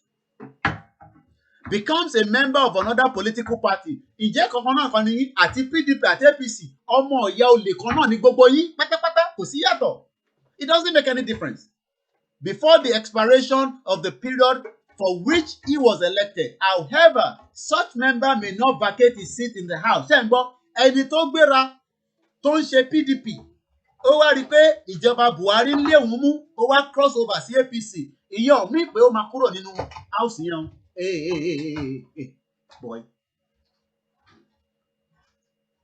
His or her movement to another is sequel to a division in the political party, which he was previously a member or margin of the party with another party by one of which he was previously sponsored. He is recalled by his constituency. Ìjọ ò lọ recall anybody ní constituency wọn. Ìjọ wo ni wọ́n recall anybody? When was the last time anybody out of all these fraudulent faces that I just showed you earlier? When was the last time they were recalled? When? From 1999 that they've been doing Lagos House of Assembly, a local government chairman, deputy chairman, they are all making life miserable for each and every one of you. But rather, you have left them operating with impunity. These are the same Fulani terrorists in Yoruba land. This one is Lagos. We're going to the next state. All these faces that you're looking at, these are the Fulani terrorists that is making life miserable while you are sending extra money home, while you are doing 3 jobs. For those of you outside, these are the people making life miserable for your people. And want to make life miserable for àwọn èèyàn yín ni, and they are going to start campaigning. We want Tinubu to come and become president of Yoruba land based on that same fraudulent constitution. So tẹ́ bá ń wá àwọn terrorists nílẹ̀ Yorùbá, these are the terrorists. Tẹ́ bá mọ reason táwọn ọmọ yẹn ṣe ń ṣe yahoo yahoo, àwọn terrorists yẹn tó fà lélẹ̀. Tẹ́ bá mọ reason tí wọ́n ṣe ń kidnap yín, àwọn tó fà lélẹ̀. Tẹ́ bá mọ reason tí ìyà ṣe ń jẹ yín tí o lè lọ sí quality public school. Gbogbo àwọn ojú tẹ̀ ń wò yìí pátápátá tó ń rẹ́rìn músúmúsú. Gbogbo wọn lélẹ̀. We come to Ogun State, but ẹ jẹ́ ká kọ́kọ́ tún lọ ka díẹ̀ sí nínú ìntí bàbá wa tó fi ń bá wa sọ̀rọ̀ níbí báyìí. Once again, a very good morning. It is exactly 5 minutes past 10. The weather is a little bit getting more sunny from the view of my window, and I say thank you very much for those of you that are with us on this Saturday morning. Mo pe gbogbo wa ní yàtọ̀ sẹ́yìn tẹ́ wà nílé tí ẹ tí mọ̀ tí ẹ fẹ́ ṣe láyé bàbá 40 ìyá 45 ẹ sì wà confused ọmọ 20 ìwọ ń gbé ṣòkòtò pẹ́ẹ́pẹ́ẹ́pẹ́ ò ń gbé bídì pẹ́ẹ́pẹ́ẹ́pẹ́ ò ń wá àwọn tí wọ́n ń ṣe sẹ́lẹ́sẹ́lẹ́ lórí Instagram, but your life is being miserable. Kó tó di another 10 years nísìn ìwọ náà wá ti bímọ, ìwọ tó bá jẹ́ obìnrin wá ti nà nìkan, ìwọ náà ti bímọ, but kò hospital, kò sí education. Tọ́mọ bá ń ké mẹ́rin àwa máa wá àǹtí ẹ àtẹ̀gbọ́n ẹ tó máa fún ẹ lówó tó fẹ́ fi train ọmọ. Èyí tó yẹ kí gbogbo constitution tá máa ní tó máa tọ́jú yín tó máa fún ẹ ní àǹfààní. Ṣé constitution Nàìjíríà àǹfààní wo ló ń ṣe fún ẹ yàtọ̀ sáwọn olórí burúkú tí mo dárúkọ nísìn? Yàtọ̀ sáwọn olórí burúkú yẹn. Once again, a very, very good morning. Let's continue. Mo ń kí gbogbo yín o. Èmi àbúrò yín, èmi ọmọ yín náà ni. A ní jọra wa lójú, àmọ́ ọmọlúàbí dáadáa ni wá. àìtí bá wọn jà o, a kàn ń pe attention wọn lè ti gbàgbé. So ogbe tí mo ṣe nísìn, mo kàn try láti bring their conscious mind, mo kàn bring awareness wọn bí àwọn ò mọ̀ pé constitution tá à ń sọ yìí bí a ò lè ní, so that tó bá ń gbọ́ fídíò yìí kó má rò pé à ń bá wọn jà. Bá wọn jà, ìjà kọ́ lélẹ́yìí. À ń sọ fún wọn pé constitution yẹn is all lies. Bẹ́ẹ̀ ni mo kí gbogbo àwọn ọ̀jọ̀gbọ́n tó dá nílé táwọn náà ń sọ fún wọn tó jẹ́ àwọn ọ̀rẹ́ wọn, but they refuse to listen. Wọ́n ò fẹ́ gbọ́ ẹ̀mọ̀dí nítorí pé ìdí ìbàjẹ́ yẹn gan-an inú ẹ̀ lọ ti ń jẹ. Inú bàjẹ́ yẹn ibẹ̀ lọ ti ń jẹ. Ibẹ̀ lọ ti ń jẹ jẹkújẹ tó ń jẹ. Lọ́ ṣe máa ń gbówó sínú inú Ghana must go. Tí politician Yorùbá bá jáde inú mọ́tò ẹ̀ ó máa ní nothing less than 2 million. Ó máa fáwọn area boys tó bá dàdúgbò kan á jowó fún àwọn èèyàn gúnra wọn nígò. Òun ti lọ́ntì ẹ̀. Gbogbo tó jù síta kò ju 100,000 naira lọ, but èèyàn bíi mẹ́ta máa ṣe. Àwọn mẹ́ta yẹn tó bá dé hospital, constitution Nigeria sọ fún wọn pé kó treat wọn. And that is what is happening. Wọ́n pọ̀ ní gbogbo Lagos Island. Bàbá àlàyé tẹ̀mí mọ́lẹ̀ kí n máa èwo làbọ̀rọ̀ tẹ̀ mọ́lẹ̀. Èmi ò lè rí politician UK nísìnyí kí ní kó tẹ̀mí mọ́lẹ̀ kó jẹ́ kó ń kọjá. Àbí wọ́n kàn, are you okay? Koiki, what's wrong? Are you all right? Do you have any problem? Iṣẹ́ táwọn tí bíbá ń ṣe nìyẹn. Kò dà báwọn tọ̀dọ̀ ti yín tẹ̀mí mọ́lẹ̀ kí n kọjá òun lẹ̀ ń ṣe fún wọn. Ẹ wá lọ sórí ìta nísìnyí. Wọ́n ti jí láàárọ̀ nísìnyí, ṣòkòtò pẹ́pẹ́pẹ́ ló wà nídìí wọn. Tẹ̀mí mọ́lẹ̀ kó kọjá, tẹ̀mí mọ́lẹ̀ kó kọjá, ewu làbọ̀rọ̀ kọ́ tẹ̀ mọ́lẹ̀ kó kọjá. Let's continue. A very good morning. Mo rí gbogbo ilé kan sí. As a deceptive and unrealistic document, saying the document should be replaced rather than amended in general interest of the country. He added that amending the constitution would rather complicate issues as the constitution lacked legitimacy or genuineness. Àwọn òyìnbó pàmpà yìí ti pọ̀ jù. So èmi máa break it down. But while I'm breaking it down, ó tutù ní fídíò kan tí èèyàn kọ́kàn rán mi létí nísìnyí. Ẹ jẹ́ ká lọ wò bí ó ti lóòdù tán. Ẹ má wọrí nípa Facebook o, oríṣiríṣi ló ń ṣe. Àwọn ò wọrí. Iṣẹ́ ta bá ń ṣe á máa débi tó yẹ kó lọ. Ẹ jẹ́ àgbọ́ ilé. Wàjà alẹ́kùn ṣùgbọ́n ọlọ́ni mo ṣe yín ní ìran. Wákọ̀ báyìí láhùn ẹ̀dún lágbóolé. Kálukú lọ́mọ̀ràn tiẹ̀, kálukú lágbóolé tiẹ̀. Lè tààrà fún kẹ́lẹ́ bá dára yín mà. Ọlọ́run ò pa wá pọ̀. Àbòsí la fi ṣọ́ra wa pọ̀, Ọlọ́run ò pa wá pọ̀. Solúṣọ̀ ọ̀rọ̀ orílẹ̀-èdè yìí kó ní kálukú ọmọ bá tiẹ̀ lọ. Kí Yorùbá dúró tiẹ̀ kó padà sórí ilẹ̀ bàbá rẹ̀ kó lè máa gbé nǹkan tiẹ̀. Káwùsá náà padà sáàyè tiẹ̀ àti Fúlàní. Kí Ìgbò náà padà sáàyè tiẹ̀. Ta ni sọ fún wa pé yọ jẹ wá? Ta ló sọ fún wa pé yọ jẹ Yorùbá bí Yorùbá bá dá dúró? Ìwọ nìyà ọ̀jẹ̀. Ìwọ tó ń gbèrò rẹ̀ nìyà ọ̀jẹ̀, ìran rẹ̀ nìyà ọ̀jẹ̀, yóò ṣe àjẹ wa. Ìyà ọ̀jẹ̀ wa bọ̀ látàná tá a ti ń bá a bọ̀, yóò ṣe àjẹ á lónìí. Ìyà ò lè jẹ wá o. Ibi ọ̀rọ̀ Ọlọ́run kẹ́ ẹ padà sí bọ́lọ̀ ti pín jọ́kìlì àná ó ti fi River Niger ó ti fi pín fún yín. Oníkálukú ọ̀nà máa ṣèjọba tiẹ̀ láàyè rẹ̀. Èyí tá a dàpọ̀ lónìí lọ́dà dánwò sí wa lọ́rùn. A lè mú ó dá ní ìsìn. Bẹ́lẹ̀ yìí bá lo tiẹ̀ gàgà la tún fẹ́ fà kalẹ̀. Gbèsè tẹ́lẹ̀ ti jẹ́lẹ̀ ní ìsìn. Ìjọba tí ń bọ̀ ò lè rí san tán. Wàláhì bẹ́ẹ̀ bá ronú. Kẹ́ ẹ wo pé kí ló tún kù tẹ́ fẹ́ ṣe. Mo fi Ọlọ́run ọba ṣẹ̀rí ọlọ́mọdé akúrú yà yìí. Ìran Yorùbá lè ní bá wí o. Ìran Yorùbá ẹ dìde ńlẹ̀. Ẹ dìde ńlẹ̀. Ẹ má fọwọ́ yẹ́kẹ́rẹ́ mú ọ̀rọ̀ yìí bí wọ́n bá ti dàgbà tó ò ní nǹkan kan tó fẹ́ ṣe láyé má. Rántí pé àwọn kan ń bọ̀ lẹ́yìn. Rántí pé àwọn kan ń bọ̀ lẹ́yìn. Gbogbo àgbàgbà ilẹ̀ Yorùbá ń bolẹ̀ lọ. Ẹ̀yin ọ̀dọ́ náà ń bolẹ̀ lọ. Bẹ́ẹ̀ bá darí lọ síbi bọ́lọ̀ ń bá ṣe ṣe yín jọ́kìnrin àná tó ní kálukú dáwà tó ní kálukú ṣèjọba tiẹ̀ láyé ara tiẹ̀. Wàláhì àlè rójútu sọ̀rọ̀ Nàìjíríà yìí. Now ẹ jẹ́ ká wá sí Ogun State. Ẹ ṣé gan-an ẹni tó rán mi létí fídíò yẹn.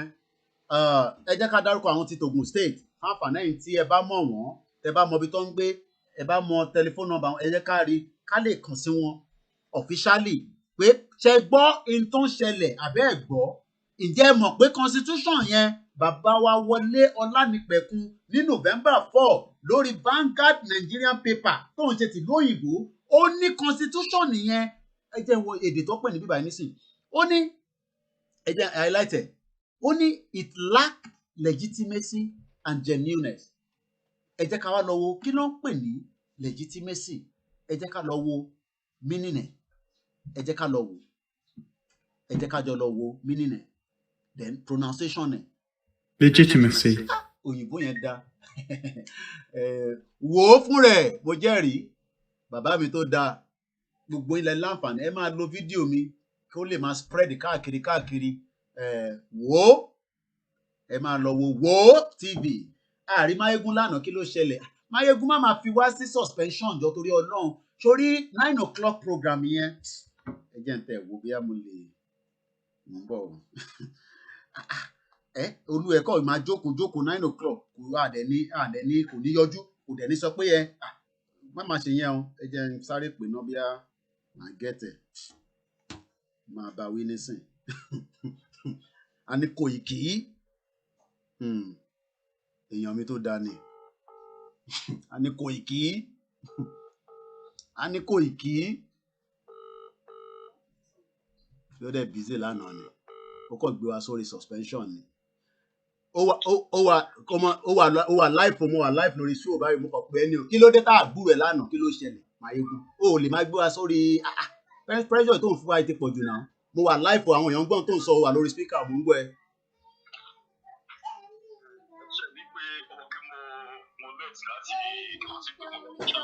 ẹ̀yẹ́ mọ ẹ̀jẹ̀ ń gbọ́dọ̀ Uncle Máyégún is talking ẹ̀jẹ̀ ń gbọ́n tá ń sọ ó yá mo ń gbọ́. Okay.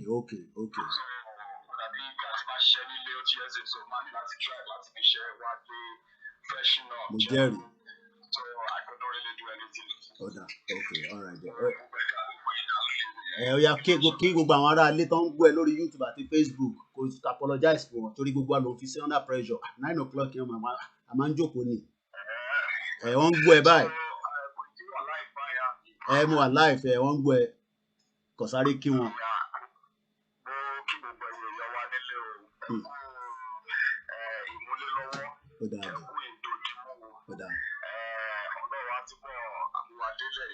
Lágbára Ọlọ́run.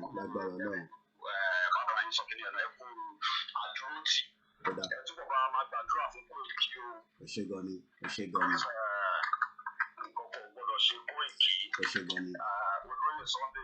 Ìgbòho ṣá. Bẹ́ẹ̀ni. Bẹ́ẹ̀ni.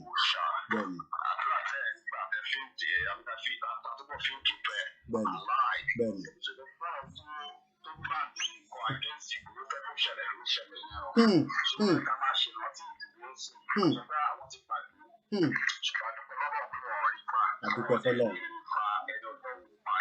Bẹ́ẹ̀ni ọ̀rọ̀ ó ṣe gan ni ọ̀rọ̀ àdẹ later bá kíyàwó àtọmọ.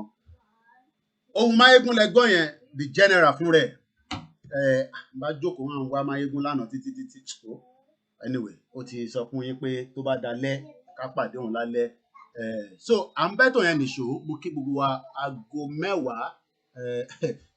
mo fẹ́ pe 15 minutes yẹn ní Yorùbá mo rí pé ọmọ Yorùbá mi kí n má lọ máa tàbọn so ẹ jẹ́ n sọ pé aago 10 15 minutes past ó ti yé yín bẹ́ẹ̀ yẹn so mo rí yín bẹ́ẹ̀ gbọ́ mi Gbénga ẹ̀yin ará Amẹ́ríkà mo ti jí yín lẹ̀ ẹ má bínú àti Canada mo kí gbogbo yín o ni mò ń kí pátápátá Máyégún ní tó bá dalẹ́ yìí ká pàdé òun ní 9 o'clock èèyàn mi dáadáa ni bẹ́ẹ̀ ni gbogbo wa tí a jọ ń ṣètò èèyàn dáadáa ni gbogbo wa àkànbá àwọn politicians wa à ń sọ fún wọn ni but ẹ jẹ́ ká padà sórí ibi tá à ń bá lọ gangan wọ́n ní he added that the amended constitution kí ló ń pè ní amending tó bá fẹ́ amend kan lédè Yorùbá ẹ bá mi túmọ̀ ẹ̀ kí ló ń pè bẹ́ẹ̀ ìtàfẹ́ gbéyẹ̀wò so gbogbo táwọn politicians wa tó ń ṣe yìí a fẹ́ amend ẹ̀ àjókòó you cannot amend it wọ́n ní it lack legitimacy yẹn ni mo fẹ́ lọ wo meaning ẹ̀ òun lélẹ̀ pronunciation ẹ̀ dáadáa ẹ̀wọ̀n kó òyìnbó tèmi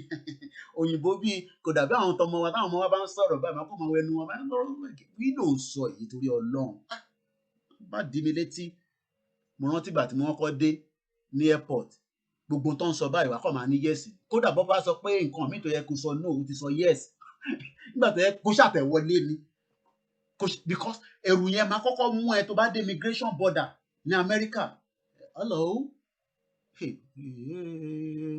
ló tún ń ṣẹlẹ̀ níbí o mo rántí àǹtí mi kan yóò pè mí wọ́n nígbà táwọn kọ́kọ́ lọ sí Oman wọ́n gbàgbé sún lọ sí airport ní Dubai wọ́n nígbà táwọn wò wọ́n pé ó rà pé láti ìlú lọ ti ń bọ̀ kí n má sọ pé oko ìlú yẹn náà àti mọ̀ pé kò sí náà kò sí development wọ́n wá ń bọ̀ láti ìlú wọ́n wá dé Dubai wọ́n wá wòran gbàgbé flight wọn ti lọ àǹtí mi ọlọ́mọ akẹ́yìn wọ́n nígbà táwọn dé Dubai wọ́n pé ayé lélẹ̀ Dubai airport ẹ mọ̀ pé tó ti wà ní Nigerian airport wọ́n ti stress ẹ̀ ẹni tó ń lọ sí Oman wọ́n tún máa stress ní airport màá fi fídíò kan wọ̀nyí tó yìnbó kan ṣẹ̀ṣe àtúparí ètò ẹni tó ń lọ sí Baghdad wọ́n tún máa stress ẹ̀ kò ń ṣe Amẹ́ríkà ló ń lọ because wọ́n ti rí pé virgin passport ni wọ́n mọ̀ kó ń sá lọ ni wọ́n máa wá delay ẹ̀ wọ́n máa fẹ́ gbowó lọ́wọ́ ẹni yẹn dẹ̀ máa tọ̀ sára so gbogbo ìfíà yẹn tó bá wá dé ìlú tó yẹ pé ẹ kàn bí ẹ ní normal thing lọ́kàn bí ẹ.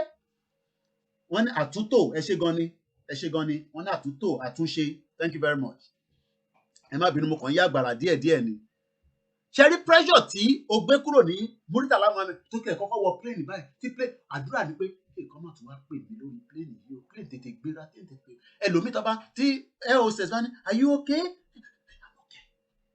a máa gbọ̀n ni ẹni tó kọ́kọ́ fi jáde for the first time gbogbo wa náà ni àtẹ̀mí o àgbà tí yàn bá travel rí 1998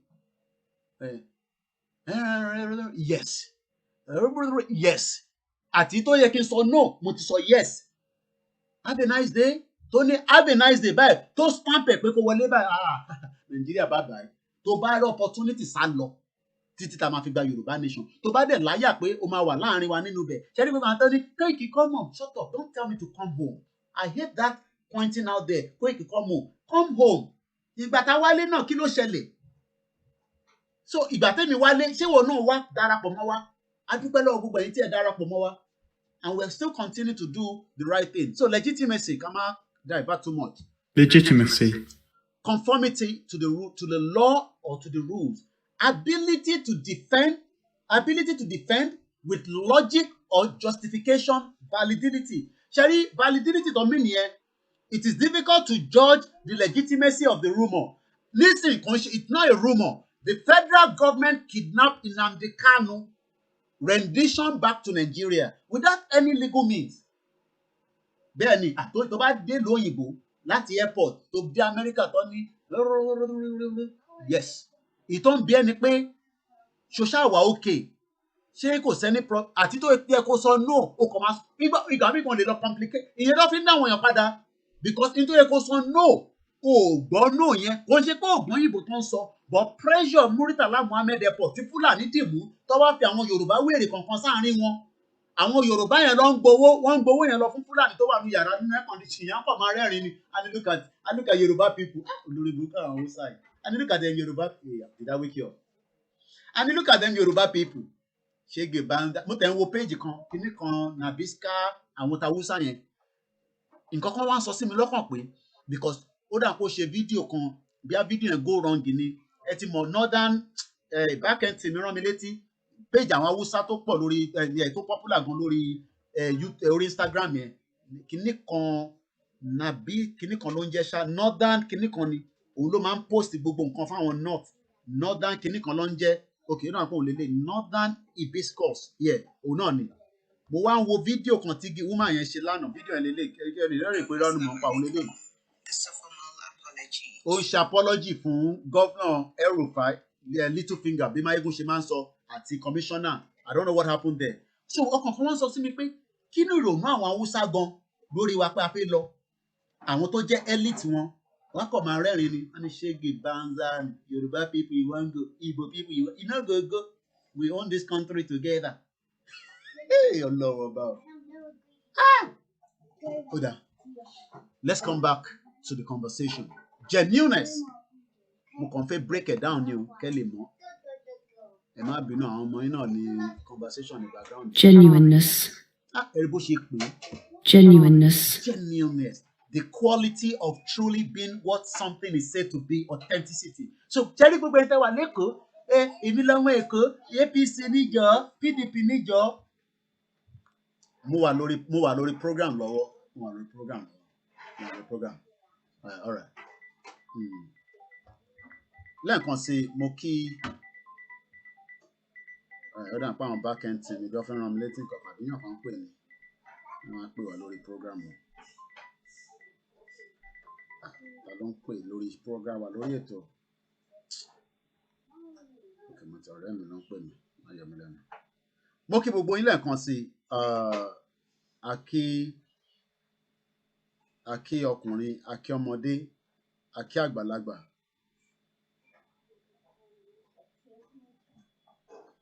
Má bínú. Genuineness. So now, ẹ jẹ́ ká tún gbọ́ nǹkan tí bàbá yẹn sọ dáadáa. Dare to tell this nation today that this is the problem. This constitution can never give us progress. This constitution can never give us peace. This constitution can never give us unity. And unfortunately, most of us in this National Assembly, we don't have the spine to face what we need to give this republic to have peace and progress. Now, did you hear what the man said? Màá fi àyè fún ẹ̀yin tẹ́ bá fẹ́ pè ní àárín. Ó ní wọn ní spine. Bọ̀ ẹ jẹ́ sáré dárúkọ tàwọn Ògùn State. Tó dáa pé ṣé mo ti dárúkọ wọn àbí? Ẹ jẹ́ sáré dárúkọ tàwọn Ògùn State. Àwa fàǹfààní fún ẹ̀yin tẹ́ bá fẹ́ pè wọlé. Ẹni tó bá fẹ́ join me by Skype, a lè máa ṣe Skype láàárín ọ̀sẹ̀ báyìí ní weekend. But láàárín ọ̀sẹ̀ Monday to Friday, Zoom la máa fi communicate. Ẹ wọnú Zoom yẹn, a bára wa sọ̀rọ̀. Ẹ̀yin ni people's kíní. But ní báyìí, telephone ni ẹ máa pè +447594050979. Òun lẹ máa fi bá wa sọ̀rọ̀. Bàbá yẹn ní wọn ní spine. Ìbéèrè tí mo wá fẹ́ bi Honourable Oluomo Olakunle Taiwo Prince, the speaker, do you have the spine? Ǹjẹ́ ní spine yẹn?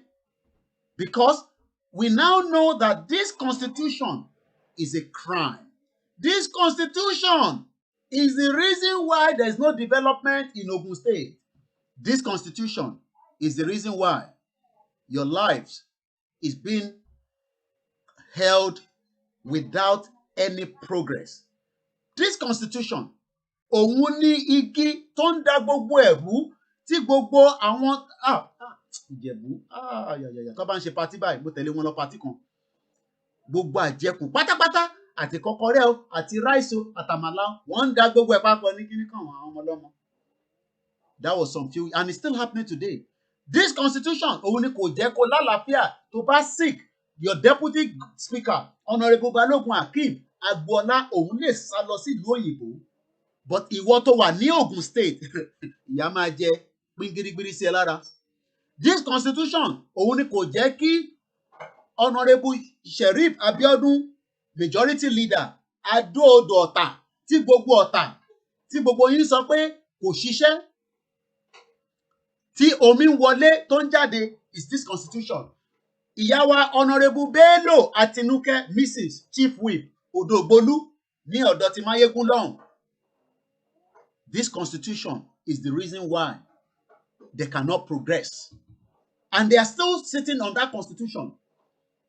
Honourable Abdul Bashir Oladujoye, Deputy Majority Leader Ṣàgámù. Ẹ lọ wo gbogbo Ṣàgámù. Òun gan fúnra rẹ̀ ò gbé ní Ogun State bó ṣe wà yìí. Ó ṣeé ṣe kó yẹ pé gbogbo àwọn tó ń gbé ní tó wà báyìí nísìn Èkó ló máa gbé. Tó bá ti ṣe gbogbo tó ṣe tán wọ́n sá lọ sí Èkó. Ibẹ̀ ló máa sùn mọ́jú wá tún padà láàárọ̀ pẹ̀lú escort tọ́lọ́pàá máa clear títì fún wọn. Ìbéèrè tí mo wá ń bi gbogbo wa ni pé Honourable Isaac Olúṣọlá Adams, Deputy Chief Whip Ìjẹ̀bú East. Gbogbo ẹ̀yin tẹ́ bá wà ní gbogbo axis yẹn ẹ máa bá ń sọ bíá ibi tó ń ṣiṣẹ́ ni àbí kò ṣiṣẹ́. Gbogbo local government tó wà níbẹ̀ ẹ sọ fún mi, is it working or not? Ǹjẹ́ níná? Ǹjẹ́ lálàáfíà? Ǹjẹ́ omi wọnú ilé yín? Ǹjẹ́ development dé Ìjẹ̀bú East? Honourable Oyedeji Ganiu Alani, Chief Member Ifọ̀. Gbogbo àwọn ará Ifọ̀ tó ń gbọ́ mi, ǹjẹ́ development dé Ifọ̀? Ìbéèrè ni Honorable Oduwole Kemi Ọláìtàn Ìjẹ̀bú Òde. Ìjẹ̀bú Òde tèmi lọ́hùn. Gbogbo ẹ̀ ó rí ráhùn. Tẹ́ bá dé Ìjẹ̀bú Òde ó rí ráhùn. Kò sí development. Ìbéèrè ni o. Honorable Adégòkè Olúṣẹ̀sí Adéyanjú Ẹ̀gbádò náà. Gbogbo ẹ̀yin ọmọ Ẹ̀gbádò, ǹjẹ́ development dọ́dọ̀ yín? Ìbéèrè ni ẹ dá mi lóhùn. Honorable Abiodun Sylvester Níyì Ìjẹ̀bú North. Gbogbo ẹ̀yin ará Ìjẹ̀bú, kò ń ṣe pé ká lọ ṣojú ìjọba là ń sọ nísìn. Ẹni tó bá tẹ̀ bí da kó lọ ṣojú ìjọba lọ́wọ́ ẹ̀ pẹ̀lú Fúlàní tó ń jíyàn gbé. Gbogbo ẹ̀yin ará Amẹ́ríkà, ẹ̀yin ará London, ẹ jẹ́ ya ṣọ́ra. Lọ ní ẹ̀ ń ṣojú ìjọba kan, wọ́n gbé yín lọ nìyẹn. Torí àfi máa wojú yín lórí Facebook ká máa sọ pé ẹ má bínú, Ọlọ́run á fún yín rí, àbí ká máa kọ RIP. Ẹni bá ń lọlé fún Christmas, èmi ò lè ní kẹ́ má lọlé. Ẹ ti ra ticket already. Ibi tẹ́ bá ń lọ, bá bá pè yín sí party kan, ẹ jẹ́ ya wà careful.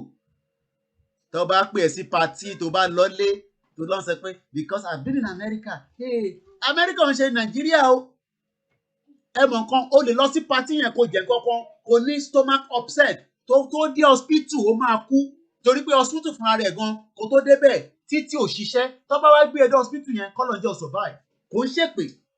Àwọn èèyàn rò pé iṣẹ́ Fúlàní nìkan ló ń pààyàn nílé ni. Look, anybody can develop any symptom. Okay, ẹ dé party nísìn níjẹ̀bú Òde. Constitution tó yẹ kó fi ṣe healthcare ní Ogun State. Tó yẹ kí Dàpọ̀ Abíọ́dún tó bá jẹ́ pé à ń lo ilẹ̀ wa gangan, á develop ẹ̀. Kò develop ẹ̀ nítorí pé ó wà lọ́wọ́ Buhari. Ìbéèrè tí mo rẹ̀ ń bi yín nísìn ni pé ṣé bí gbogbo wa ṣe máa lọ tá máa wò náà lélẹ̀? Ẹ jẹ́ ká tún lọ wo Honorable Haruna Abiodun Wahab Ẹ̀gbádò náà. Honorable Ajayi Bọ́láńlé Latifa member Yewa South. Gbogbo àwọn ará Yewa Fúlàní tí ó ń dà wọ́n láàmú rẹpẹtẹ. Mo mọ àwọn ọmọ mi kan tó ń wà ní Yewa tó ń ṣiṣẹ́ gan ni tó ń ṣiṣẹ́ kékeré. Ká dúpẹ́ lọ́wọ́ gbogbo wọn. But ẹ béèrè lọ́wọ́ gbogbo àwọn tó ń gbọ́ wa nísìn ní Yewa North. Is there any opportunity fún gbogbo ọmọ Yewa? Kò sí opportunity yẹn ti wà diminish. Honorable Lamidi Musifiu Ọlátúnjí member Adó-Ọ̀tà. Ẹ béèrè pé ṣé gbogbo bẹ̀yẹn ṣó ń ṣiṣẹ́? Ǹjẹ́ ó mọye èèyàn tó wà lọ́spítù lọ́wọ́lọ́wọ́ báyìí? Àfi kọ́ máa pín ìrẹsì, kọ́ máa pín gúgúrú. Election tí ń bọ̀, gbogbo owó tí wọ́n ti tọ́jú pamọ́, wọ́n máa bẹ̀rẹ̀ sí ń lò nísìn. Honorable Adéníran Adéyínká member Ṣàgámù. Ẹ lọ wo gbogbo Ṣàgámù nísìn, ẹ máa bá wọn sunkún ni. Honorable Ṣónẹ́yẹ Dámilọ́lá Káyọ̀dé. Gbogbo àwọn ilé náà ní honorable, they are all honorable, but they are lying on us because gbogbo wọn pátápátá ló mọ̀ pé Nigerian constitution is a fraud, but they refuse to let it go because of their own gain. Ìtàn jàǹfààní nínú ẹ̀ òun ni kò jẹ́ kó fẹ́ lọ. Honorable Elémídé Olúdáìsí Ọ̀dádá. Ẹ bá béèrè pé gbogbo àwọn Ọ̀dádá nísìn, ǹjẹ́ wọ́n ní opportunity bí àwọn ọmọ tiẹ̀ ṣe ní? Wọ́n ò ní ẹmọ̀dí because they don't care about anyone. Honorable Barrister eléyìí nísìn apẹ̀rẹ̀ ní Barrister. Ṣé Barrister yóò mọ̀ pé constitution Nigeria is a fraud? Ṣó dìgbà tèmi bá sọ fún òun ò kàwé débẹ̀? Honorable Amusun Yusuf Ọláwálé Ewékorò. Bí wọ́n bá dé Ewékorò yẹn máa bá wọn sunkún ni. Ibi tá a máa ń gbà dáadáa ni èmi àti chief. Kọ́lọ́n tètè bá wa yọ chief kúrò ní ibi tó wà. Gbogbo àwọn tí wọ́n ń jẹ́ kí chief náà wà níbi tó wà lélẹ́yìí bẹ́ẹ̀ bá mọ̀. So now ẹ jẹ́ ká padà sórí ìtànkà lọ. Bẹ́ẹ̀ ni mo kí gbogbo wa lẹ́ẹ̀kan sí. Mo kí ọmọdé, mo kí àgbàlagbà, mo kí yín o. A máa ju wa ṣe. Tá bá sọ pé a fẹ́ Yorùbá nation, ẹ jẹ́ ká bẹ̀rẹ̀ sí sọ pé gbogbo àwọn House of Representatives pátápátá ẹ̀ ní ìsinmi níbi ìjókòó kankan mọ́ because enough is enough. Ọlánìpẹ̀kun, while delivering a 13th convocation lecture of the Redeemed University title Beyond Pandemic, Creating a New Normal, held at the school auditorium, said the Constitution as it is today aggregated all security outfits in the federal government against any known constitution globally at the detriment of the safety of the people's safety. Ẹ jẹ́ tún bẹ̀yẹn kà. Ó ń ṣàlàyé fún wa pé ìdí tí Fúlàní tó ní àyà tó tó wọnú ṣọ́ọ̀ṣì ọba ọmọ méjì sùn wọ́n disvirgin wọn wọ́n bá àgbàlagbà sùn ní ojú ayé àwọn gbogbo wa báyìí là ń gbọ́ sétí bá àtẹ̀rí àwọn ará chọ́ọ̀chì yẹn confirm pé ojú àwọn ló ṣẹlẹ̀ wọ́n ní kò ń ṣèyàn kan ló bá wọn sùn kò ń ṣèyàn mẹ́ta gbogbo àwọn tó wá pátápátá wọ́n lo turn lórí àwọn ọmọ yẹn à ń sọ pé àwọn ọmọ 15 and 16 wọ́n bàdí wọn jẹ́ àwa wá ń sọ pé politician kan ní Ogun State ní wákàtí ó sì láǹfààní láti jókòó sínú Nàìjíríà sínú ilẹ̀ wa on the house láti máa sọ fún wa pé òun fẹ́ tún gbogbo nǹkan ṣe òun máa provide security agbègbè tí Fúlàní ti lọ bá wọn sùn yẹn tó yẹ kí ìsinmi wà ìbéèrè ni o. And that is why we are saying that enough is enough. Enough is enough. Let us close the shop now. Let us close the shop now. It is not working. It can never, never, never. Like bàbá yẹn, only never. Bí ṣe ń play nísìn, màá máa fojú àwọn politician yìí tó ń represent ní Ogun State tí gbogbo wọn ti gbọ́ tí bàbá yìí sọ̀rọ̀ rí tí wọ́n gbọ́ tí Ọlánìpẹ̀kun senior advocate of Nigeria a constitutional lawyer ó ní lè amend irọ́ ìtànjẹ ni. This constitution has 68 items 68 on the exclusive list. This constitution has only 12 on the concurrent list. And those 12 are written so nebulously, so fraudulently, that you know that the intention is to even undermine those concurrent lists. The formal name of this republic is Federal Republic of Nigeria. Ìbéèrè tí mo wá fẹ́ béèrè ni pé when all this is happening, why then are we still giving them the opportunity to operate? Kátẹ̀ sọ pé àwọn ò fẹ́ gbọ́ gbogbo tí NINAS ti ń sọ bọ̀ because NINAS has already told us everything we need to know when it comes to, and NINAS stands for Nigerian Indigenous Nationality Alliance. And I'm going to read this whole episode again for the benefit of those of you that probably maybe at some point láǹfààní láti rí. Once again mo kí gbogbo àwọn backend team wa tó ń ṣiṣẹ́ ribiribi fún KOIKIMEDIA àti gbogbo ẹ̀yin tẹ́ ń fún wa ní report àdúpẹ́ lọ́wọ́ yín lọ́tùn lósì gbogbo report tẹ́ ń fún wa náà òun náà la fi ń ṣe ètò tí a fi ń kọ́ra wa lọ́gbọ́n. I am not the bravest. I am just playing my part. And my part is to educate millions of those that still believe in Nigeria for whatever reason. Because as far as they're concerned, they might not be saying what we are saying. But we are telling them that a country that we are correcting the mistake of 1914, why should we then allow all the members to continue to sit down there with impunity? Why? Why should we continue to allow them? So let's go through this again. NINAS proclaimed a constitutional force majeure. Ó máa pé 1 year in another couple of weeks in December. What was it based on? What was the reason why NINAS came out to say that this constitution is not the same thing that this our father was telling us here? Unfortunately, we don't run a federalist system in Nigeria. Otherwise, what is so unique about all those things that are in the exclusive list in this chamber? We try to federalize the police system. In this chamber, we failed. And now, only we try to federalize the police system, we failed. And now, we saw how Fulani had the guts in a Yoruba land with all our politicians telling us, ìtànjẹ, ẹja tún lọ dìbò míì tí Tinubu bá débẹ̀, gbogbo a máa wá tún ṣe dáadáa, ayé máa wá rọrùn fún yín, ẹ̀yin náà wá ń lísìn sí wọn, ẹ̀yin ìyá ọlọ́jà, ẹ̀yin ẹlẹ́ran, organizer, mechanic, and every one of you, you're listening to them. And listen, see the fraudulent Yoruba politicians that are more concerned. Mo fẹ́ máa ka view nǹkan tó ń lọ lórí YouTube ní ẹ má worry, ìyẹn mo ṣe mú dìde díẹ̀ má bínú.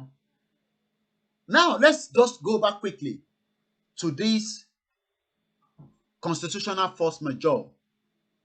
There was a declaration last year, a notice of constitutional grievances, declaration of constitutional force majeure. Kódà nígbà yẹn, a lọ ṣe meaning ẹ̀. I don't want to waste too much time. I'm going to go straight into it. The line is open, like I always say.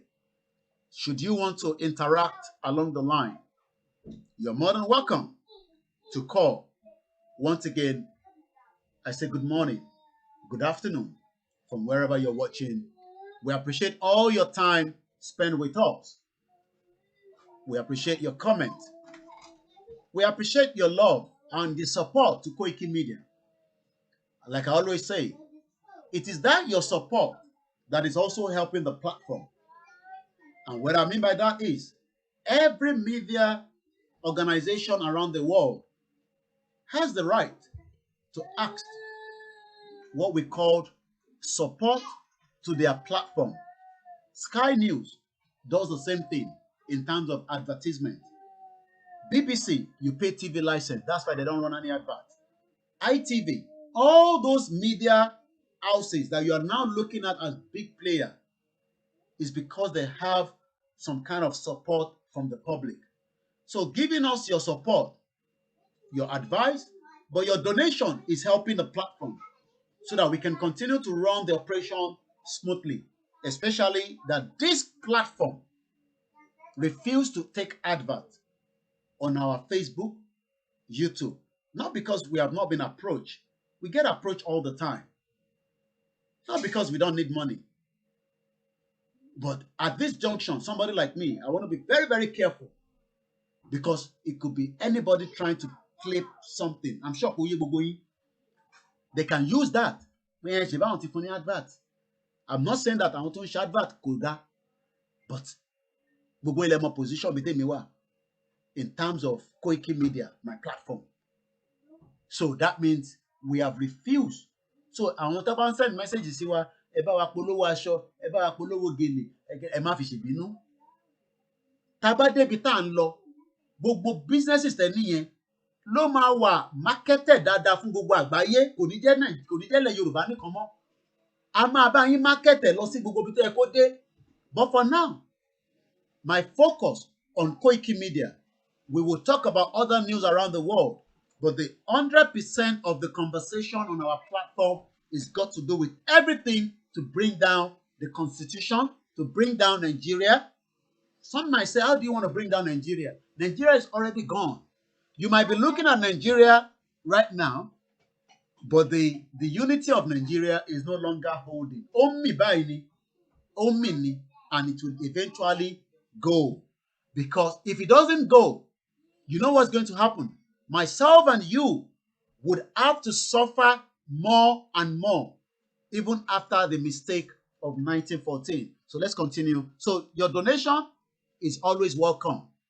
Every little helps. It doesn't matter how small. It helps the platform. How do you support us? You can do it through our website. It's very, very easy.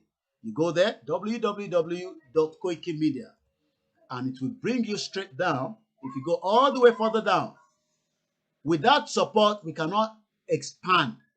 And I'm sure you know what I mean by expansion. We can have so many people working, but you can't tell people to work for you, even if they're doing voluntary. You have to pay for their data, their transport, and all sorts and all sorts. And if you haven't got that, there's less I can do. So you can do all that. Donate to good journalism. Many independent media depend on you. Our website have all the details on how you can do it. Once again, let's go straight back into the conversation. Notice of constitutional grievances, declaration of constitutional force majeure is 15 document. We try and see if we can read as much out of it. And then you can also go on our website or Nina's website where you can take a copy and read it yourself. Force majeure and demand for transition process. Transition process here, lots of Lagos State House of Assembly. Wọ́n ní rọ́ àwọn ọ̀fẹ́ Nigerian constitution yẹn làwọn fẹ́ máa lò. The same thing lots of Ogun State, Ondo State, Osun State, Ọ̀yọ́, Kwara, Kogi, Ekiti. Why are they not listening? Nítorí pé àwa ṣì ń gbàgbàkúgbà fún wọn ni. A ṣì ń gbàgbàkúgbà. Mo ti bèrè ẹni bẹ́ẹ̀. Àbúrò mi àtàtà Matthew. Mo ní ẹ̀yin ará Ifọ̀. Ǹjẹ́ mo ti lọ sọ́dọ̀ yín lẹ́ẹ̀kan. Mo ti rí mẹ́mbà yín lẹ́ẹ̀kan. Mo ní ṣé agbègbè yín ṣé ó ń ṣiṣẹ́ dáadáa. Ibo mo ti rí lẹ́ẹ̀kan. Kí lorúkọ ẹni tó represent ní Ifọ̀? Ẹ̀gbádò North. Òun dà lẹ́ẹ̀kan mo rí lẹ́ẹ̀kan. Kí lorúkọ ẹni tó represent Ewékòró kọ́ Ifọ̀ mo rí Ifọ̀ lẹ́ẹ̀kan. Ìjẹ̀bú Òde gbogbo bẹ̀yẹn. Okay, yeah. Ẹni tó represent lélẹ̀ Honorable Ọlá Oyèdèjì Ganiu Alani, born in 1962, just 2 years after the fraudulent independence. Ṣé bàbá ẹ̀ máa wá náà ògbọ́n kankan? Ó náà ń kàwé, ó ṣe gbogbo ẹ̀. Wọ́n jẹ́ ìgbádùn. Honorable Ganiu Oyèdèjì began his education at NUD Primary School ní 1967 láyé àwọn bàbá Awólọ́wọ̀. Ó dé gẹ̀rẹ́gẹ̀gẹ̀gẹ̀ ní sọ́rẹ́rìn múkẹ́múkẹ́. Ó ṣe bí ìtò ògbọ́n kankan. Bẹ́ẹ̀ bá pe nọ́mbà yẹn nísìnyí bàbá fraud ni nọ́mbà yẹn ò ṣiṣẹ́. Fraud ni mo send message gbogbo wọn ní at the beginning of last year. Fraud gidi mo send message gbogbo wọn all tẹ̀ down. Eléyìí ní sànà ó náà represent Ifọ̀. Ifọ̀ ó náà represent. When gbogbo àwọn ará Ifọ̀ wọ́n lómi nínú ilé wọ́n lè lọ sí school but òun jẹ́ àǹfààní primary school ní 1967 ní Ẹ̀gbádò. He completed his secondary school at Ebenezer Comprehensive High School, Ìjàyè, Òjòkòrò, Agége, Lagos State ní 1982 nígbà tí ìlú ṣì ń dá. He was at Yaba College of Technology. Kó lọ bèrè lọ́wọ́ wọn nísìnyí èlò ló ń san lówó school ní Yaba Tech. So ó yẹ ká lọ máa kí gbogbo wọn sílé pé ṣọ́ ti gbọ́ ṣọ́ ì tí gbọ́. Ẹni tó bá dẹ̀ ní gbogbo details wọn, wọ́n ní business kan ni wọ́n lò tẹ́ ọ̀kan ni. Tákọ̀ lè kọ lẹ́tà sí wọn nítorí pé àwọn ilé wọn email tó sọ yẹn bàbá rọ́ ni info bàbá rọ́ ni info ẹ send email sí kò ní ṣiṣẹ́ ó máa bounce ni. So let's come back here. So being the joint proclamation of the sovereignty dispute by accredited delegate of Nigerian indigenous nationality. Àwọn wo ló ń pè bẹ́ẹ̀? Àwọn ẹ̀yà Igbo, àwọn ẹ̀yà Yorùbá. Ó dà pé àtìlẹ́yìn tó fẹ́ bá wa dá sí ẹgbóhùn sókè. Ẹ káàárọ̀ sà. Mo bá ti àkíyèsí sí incident tó ṣẹlẹ̀ ní Ìbàdàn láàárọ̀ ìbáyìí. Kí ló tún ṣẹlẹ̀ o? Ẹ̀kọ́ náà ni mo gbọ́. Wọ́n ní láàárọ̀ yìí wípé àwọn Haúsá bí wọ́n gbé àtàbọ̀ nìbàdàn. So àwọn mọ́tò Micra tó máa ń kọ́ Ìbàdàn sí Ọ̀jọ́ àbí Ìwúrò nìyẹn. Ìyẹn wà wájú ẹ̀.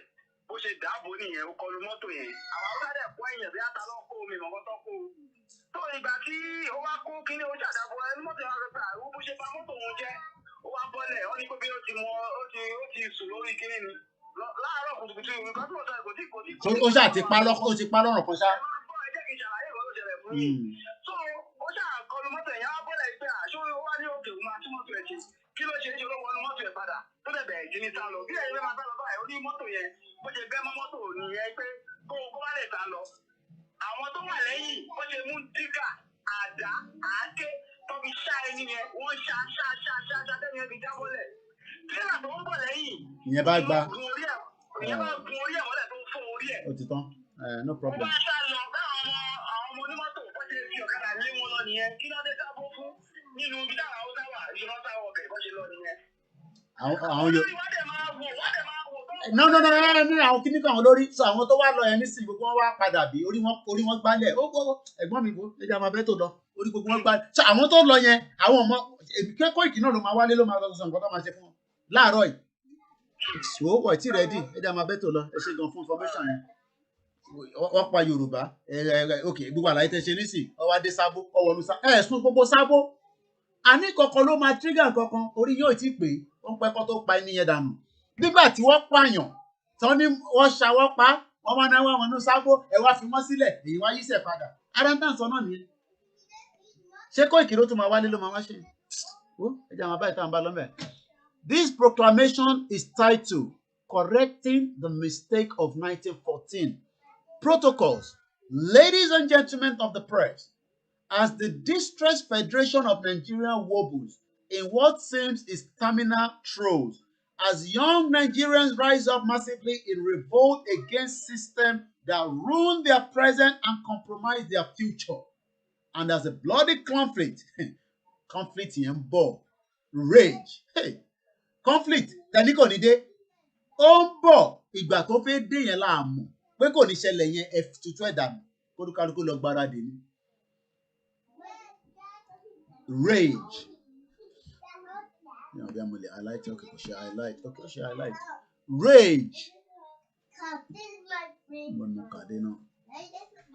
Rage in all parts of Nigeria in disputation of the terms of the distressed Nigerian Union, and as concern mount the international community, first regarding the shock future of the troubled Nigerian Federation, and second, the impact of a possible disorderly dissolution of Nigeria over the West African sub-region, the rest of Africa, and indeed the world. We gathered here. This was last year. Ẹlòmíì ó lè má tí gbọ́ ilé rí báyìí pé wọ́n ti ṣe constitutional force majeure. Apolówó ẹ̀ títí last year now.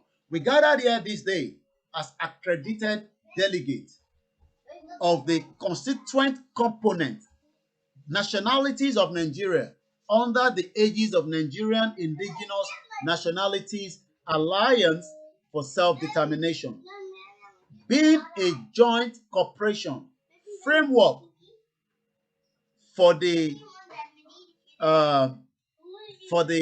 self-determination initiatives of the southern and the middle belt of Nigeria on behalf of our various peoples and interests, to pronounce an end to our toleration of maintaining by the selection of Nigerian country in negation of the federal basis upon which Nigeria became one political union and independent in 1960, and in the brutal subjugation of our collective sovereignty currently being forcefully and fraudulently approached by the Nigerian state. Ìdí tí wọ́n dẹ̀ rí pé bàbá yìí ẹ jẹ́ ká wá báyìí.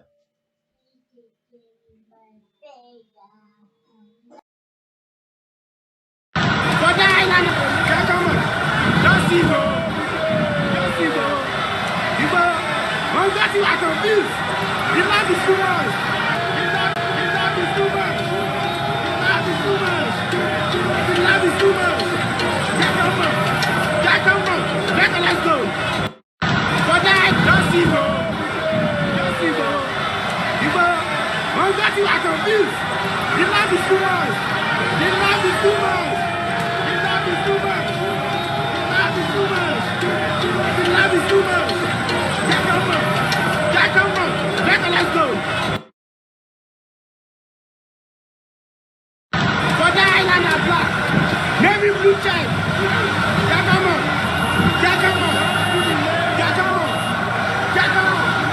12 on the concurrent list, and those 12 are written nebulously, so fraudulently that you know that the intention is to even undermine those concurrent lists. The formal name of this republic is Federal Republic of Nigeria.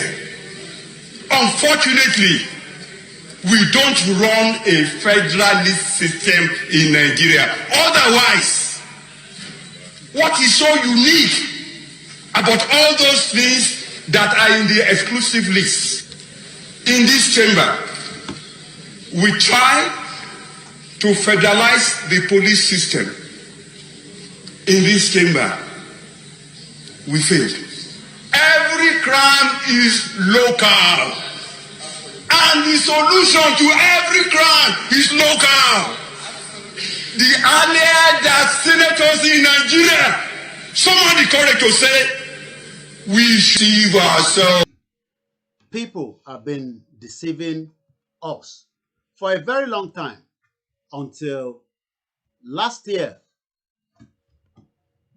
a constitutional force majeure down to the problem that we're encountering today. But that problem doesn't seem to be going away. Nítorí pé àwọn politicians they prefer to still run on that constitution. So let's go to the next phrase. We gathered here today before the global community to formally proclaim a sovereignty dispute in rejection of the further oppression of the imposed unity constitutional arrangement of Nigeria and in assertion of our inalienable right to self-determination. The history of the colonial beginnings of Nigeria as a commercial venture of Britain is too well known to admit of any further repetitions.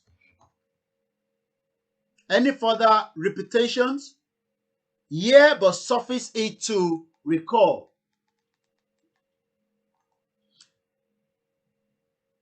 The history of the colonial beginnings of Nigeria as a that the manipulations that went into the floor, foundations laid by British